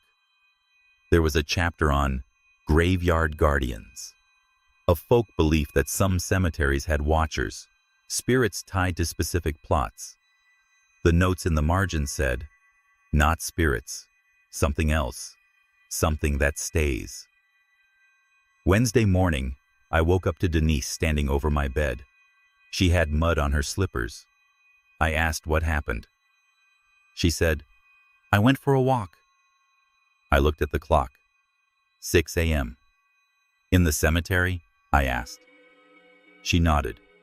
"I had to see," she said. "See what?" I asked. She wouldn't answer. "Just went to take a shower." I got up, looked out my bedroom window. My room faces the cemetery, same as the porch.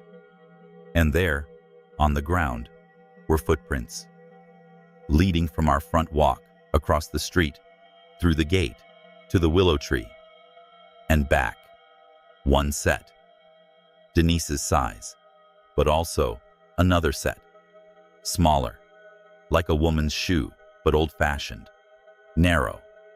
They came from the direction of the Collins graves and met hers at the bench. I got dressed, went downstairs. Denise was in the kitchen, making coffee. Her hair was wet. She looked tired. I asked her what she saw. She said, "The flowers were different." I asked how. She said, "They were arranged in a pattern, like a circle, around the bench." I said, "Maybe the Petersons did it." She looked at me. "The Petersons don't go near the Collins graves. No one does." I asked how she knew that. She said, "I asked Tom yesterday. He said the Petersons have been here for generations, and they avoid that section. Always have." I asked why. She said, "He wouldn't say. Just said some histories are better left alone." We didn't talk about it more. We went to work. I couldn't concentrate. I kept thinking about those footprints, the smaller ones. The book in my bag felt heavy. At lunch, I called the Historical Society in Port Clinton, the next town over. I asked about Oak Grove Cemetery, specifically about the Collins sisters. The woman who answered, she got real quiet. She said, "We have records, but they're incomplete. The cemetery was private for a long time, family-owned, the Collins family." I asked what happened to them. She said, "They died out, except for the Petersons. They're distant relatives. They maintain the plots." I asked about the sisters. She said, "I can't discuss that over the phone. You should come in." I told her I would, but I didn't. Something stopped me. Like if I went and saw the records, whatever was happening would become real. And I wasn't ready for real. I wanted it to be wind and bad bulbs and coincidence. That night, I came home, and Denise had moved her desk. It used to face the window overlooking the cemetery. Now it faces the wall. I asked why. She said, "I kept seeing things, out of the corner of my eye, movement." I asked what kind. She said, "Like someone walking between the graves. But when I looked, no one was there." I told her it was probably shadows. She said, "It was noon, Rachel. Bright sun, no shadows." We ate dinner in silence. After I went out to the porch, the gate was open, wide open. It was 7 p.m., still light out. I could see it clearly. I watched it for 10 minutes. It didn't move. Then, slowly, it swung shut. No wind. I heard the squeak from across the street. My hands were shaking. I went inside, locked the door. Denise saw my face. She didn't ask. Thursday morning, I woke up to a voice. Faint, like someone talking in another room. But Denise wasn't up yet. Her door was closed. I went downstairs. The voice was coming from the kitchen. I stood outside the door, listening. It was two voices, two women, having a conversation. I couldn't make out the words, just the rhythm, back and forth. Like they were discussing something important. I pushed the door open. The voices stopped. The kitchen was empty. The window was open again. I closed it, locked it. I noticed something on the windowsill. Mud. 3 small smudges, like fingerprints. I cleaned them up. Didn't tell Denise. She was already on edge. I didn't want to make it worse. At work, Margaret asked if I was okay. I said I was fine. She said, "You look tired." I told her I hadn't been sleeping well. She nodded. "The cemetery," she said, not a question. I didn't answer. She said, "Some people are sensitive to that kind of thing. Old places." I said, "I'm not sensitive. I'm just tired." She didn't argue. Tom came in later. He didn't mail anything, just stood at the desk. He said, "You should stop asking questions." I said, "What questions?" He said, "About the Collins sisters, about the cemetery." I asked why. He said, "Because some things, when you notice them, they notice you back." Then he left. That night, Denise and I sat on the porch again. We didn't talk. The solar lights came on, all except one. The one by the gate. It stayed dark. The one by the Collins graves was the brightest, almost too bright. And the bench, the stone bench. I could see it clearly now, even in the dim light. And there was something on it. A shape, like someone sitting. Denise saw it too. I could tell by the way she stiffened. She grabbed my hand. Her palm was sweaty. We sat there, not moving, watching the bench. The shape didn't move. It just sat, facing the graves. After about 5 minutes, Denise whispered, "We should go inside." We did. We locked everything. Windows, doors. Denise even locked the door to the basement, which we never use. We sat in the living room, lights on, TV on, volume up, like we could drown it out. I asked Denise if she believed in ghosts. She said, "I believe in something. I don't know what." I said, "It's probably just kids, messing with us." She said, "At 11 p.m. on a Thursday, in a cemetery?" I didn't have an answer. We tried to sleep. I lay in bed, listening. The house makes sounds. Old houses do. The radiator knocks. The wood settles. But this was different. This was a voice, 2 voices, coming from outside, from the cemetery. I got up, looked out the window. The shape was still on the bench. And now there was another shape, standing near the Collins graves. They were both still. Just there. I closed the curtain, lay back down, pulled the covers over my head, like a kid. I felt stupid, but I also felt something else. Watched, noticed. Friday, I called in sick. I never call in sick. Margaret sounded surprised. She said, "Take care of yourself." Denise stayed home too. We didn't talk about why. We just both knew. We spent the day in the living room, curtains drawn. We could still see the cemetery through the gaps. We could see the gate. It opened and closed all day. Open, closed, open, closed. No one there to push it. Around 3 p.m., there was a knock at the door. We both jumped. Denise answered. It was Old Man Peterson. He had his white bucket, but it was empty. He asked to come in. Denise let him. He stood in our living room, looking at the floor. He said, "I heard you've been asking about the Collins sisters." I said, "A little." He nodded. "You live across from them now. They know." I asked what he meant. He said, "They always know who's across the street." He told us the story.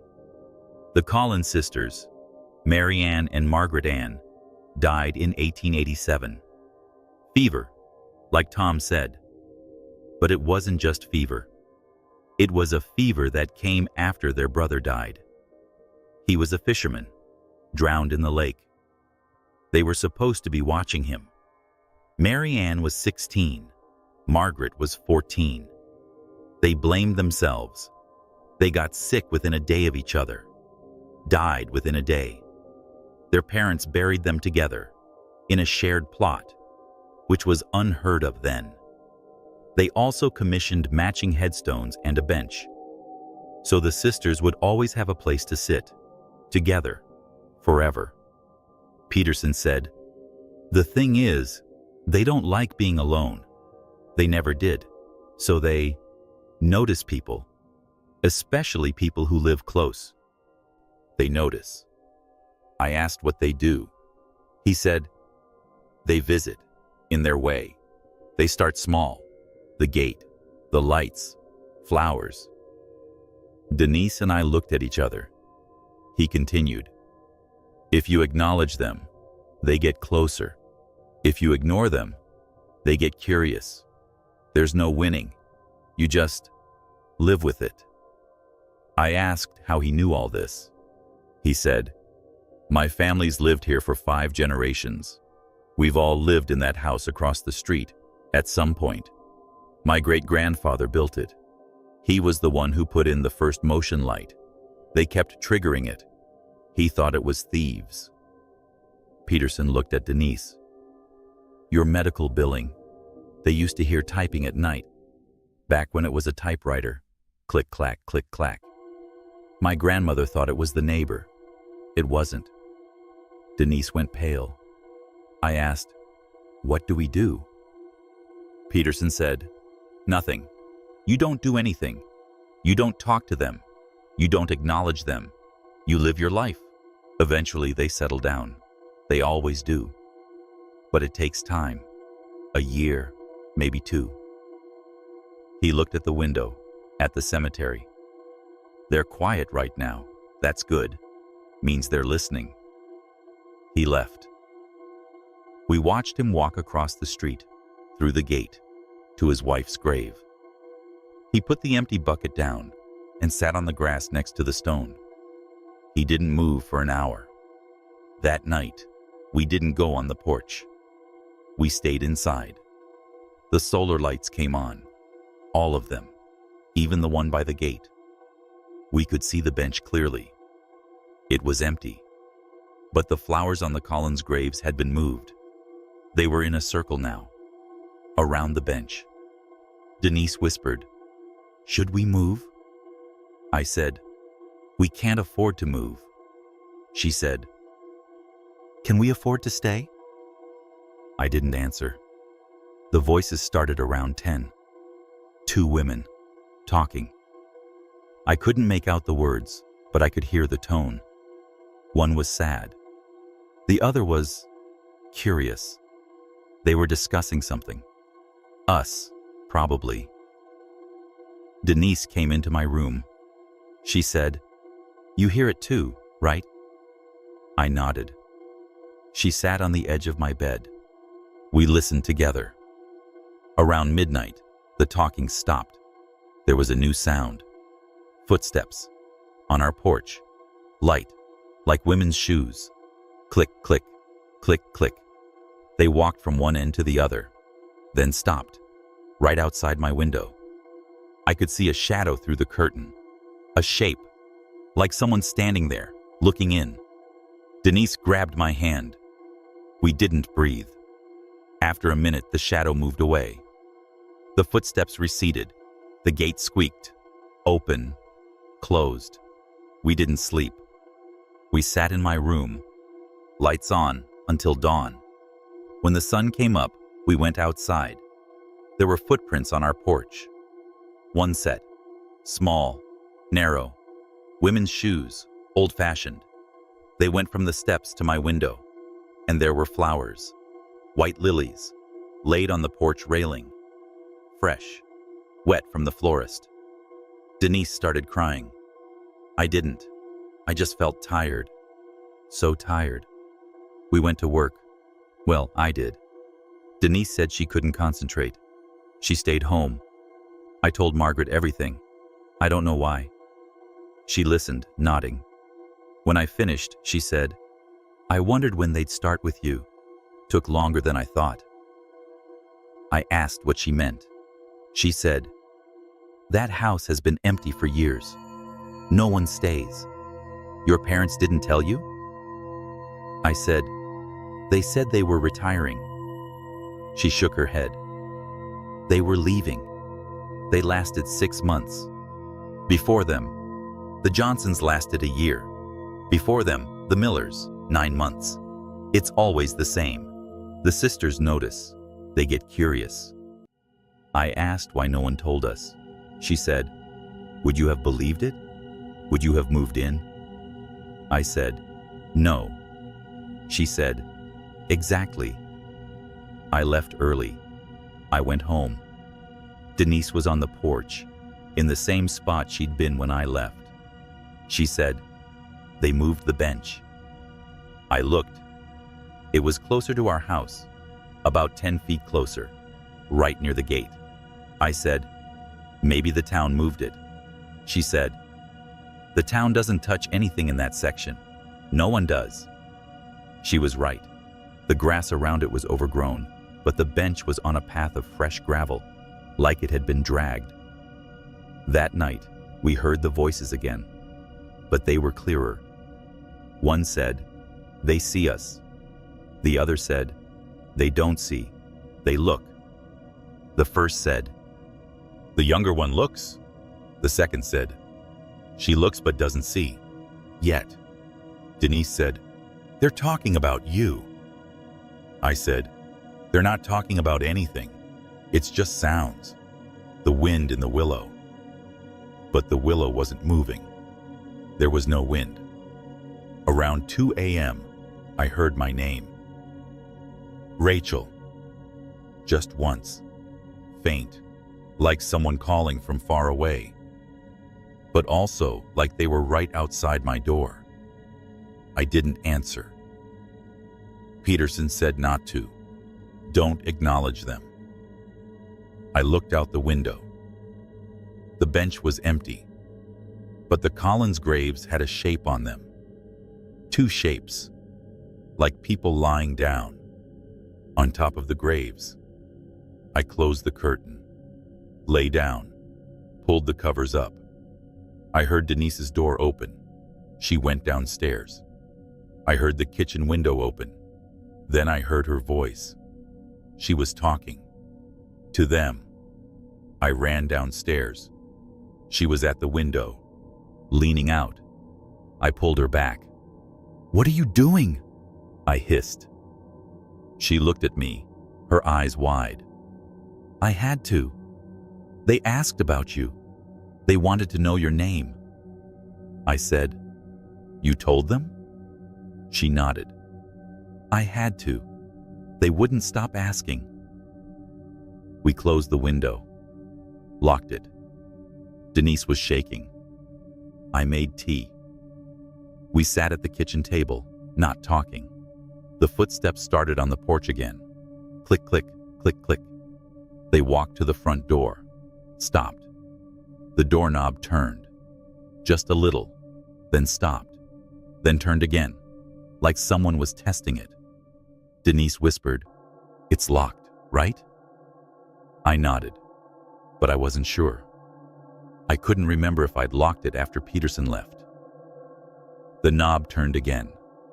Then there was a knock. 3 times. Soft, like knuckles on wood. Then a voice. "Rachel."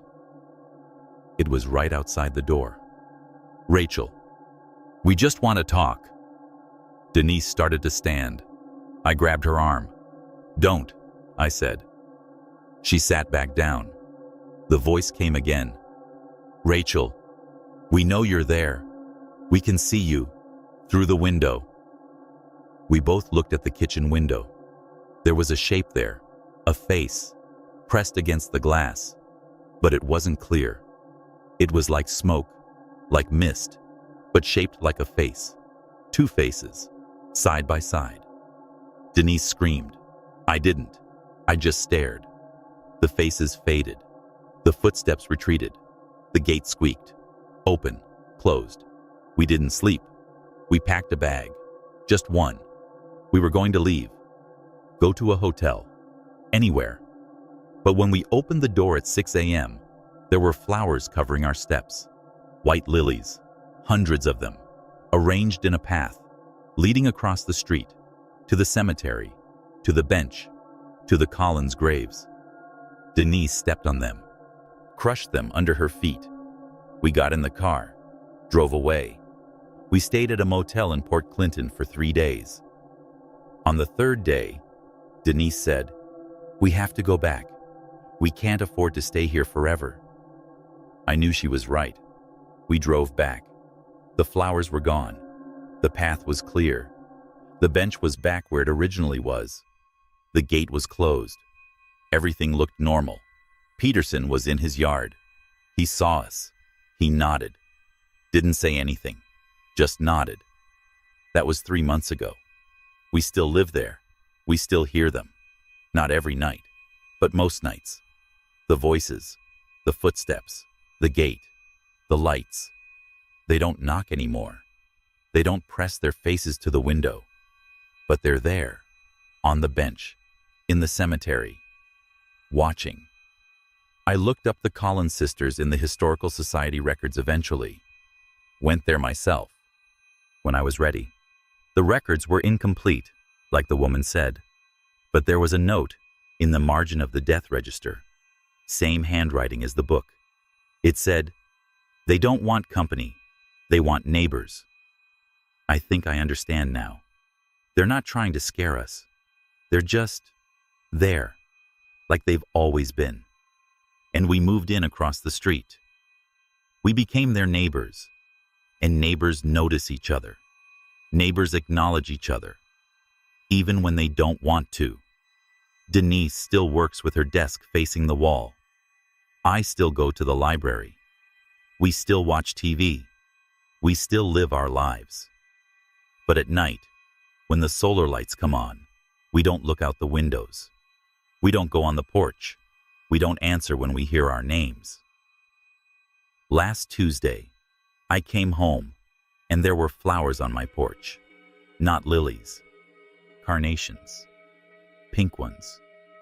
From Old Man Peterson's bucket. He'd left them there while I was at work. A peace offering, maybe. Or a welcome. Or a warning. I put them in a vase. Set them on the kitchen windowsill, where they could be seen from the cemetery, where they could be seen from the bench. That night, the voices were different. They were talking to each other, but also to someone else. A third voice, softer, answering. I couldn't hear what it said, but I recognized the tone. It was Peterson's wife, Sarah, the one who died 6 years ago. I got up, looked out the window. Peterson was in the cemetery, sitting by his wife's grave. And on the bench, there were 3 shapes now. 2 sitting, 1 standing. The standing one was pointing toward our house. I closed the curtain, went back to bed. But I didn't sleep. I listened. To the 3 voices. To the gate, squeaking open and closed, like someone can't decide whether to come in or stay out. In the morning, the flowers I'd put on the windowsill were gone. Just the vase, empty. The window was open. I hadn't opened it. The mud on the sill was fresh. Denise came downstairs. She looked at the vase. She looked at me. She said, "They're not going to stop, are they?"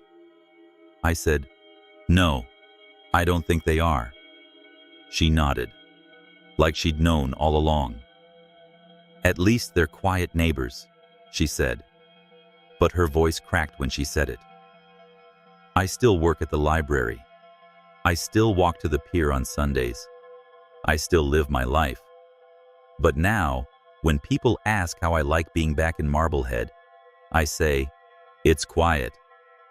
And I leave it at that. Because some things, when you notice them, they notice you back. And once they notice you, you're never really alone again. The gate squeaks open. The lights come on. The voices talk. And I don't look. I don't answer. I just live here, across the street, from them. Sometimes, when I'm falling asleep, I hear my name. Rachel. Just once. And I feel something. A presence. In the room. Not threatening. Just there. Like a neighbor. Checking in. Making sure I'm home. I don't open my eyes. I don't move. I just breathe. And wait. And hope that someday they'll find what they're looking for. And leave me alone. But I know they won't. Because they're not looking for something. They're looking for someone. And that someone is me. The flowers on the porch this morning were white lilies. Fresh. Wet from the florist. I left them there. I didn't touch them. I just stepped over them, went to work, came home. They're still there. Getting old, wilted. But they don't blow away. They just sit. In a neat pile. On my welcome mat. I don't think it's very welcoming anymore. Denise is moving out next month. She can't take it. She found a place in Sandusky, a one-bedroom, no cemetery view. She asked if I wanted to come with her. I said no. I don't know why. Maybe I'm used to it. Maybe I'm curious.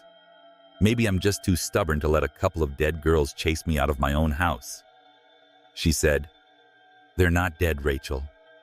Not really." I asked what they were then. She said, "They're just here, like the fog, like the lake, like the winter." She's right. They're just here, and I'm just here, and we coexist, me and the Collins sisters, and sometimes Peterson's wife, and whoever else decides to sit on that bench.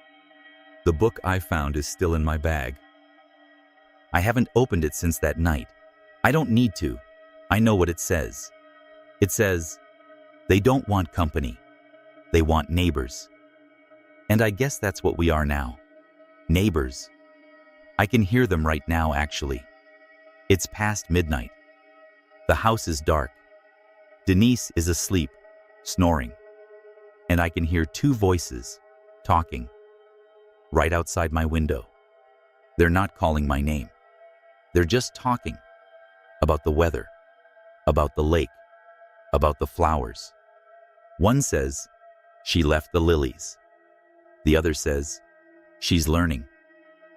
The first says, she'll join us soon.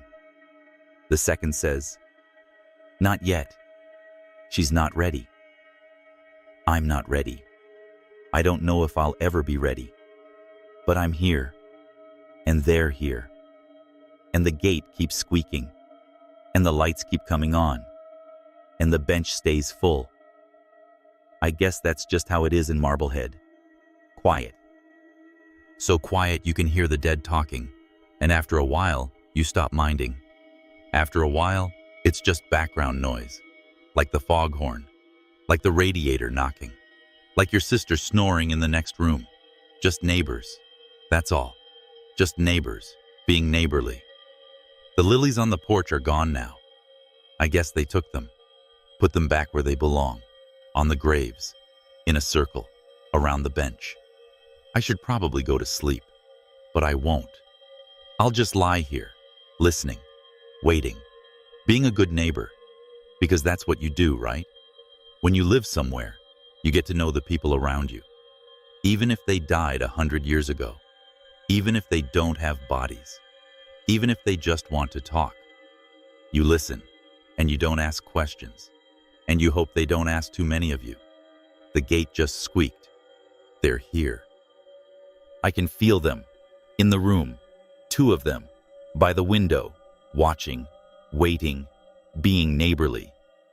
I close my eyes. I don't move. I just breathe, and I wait for morning.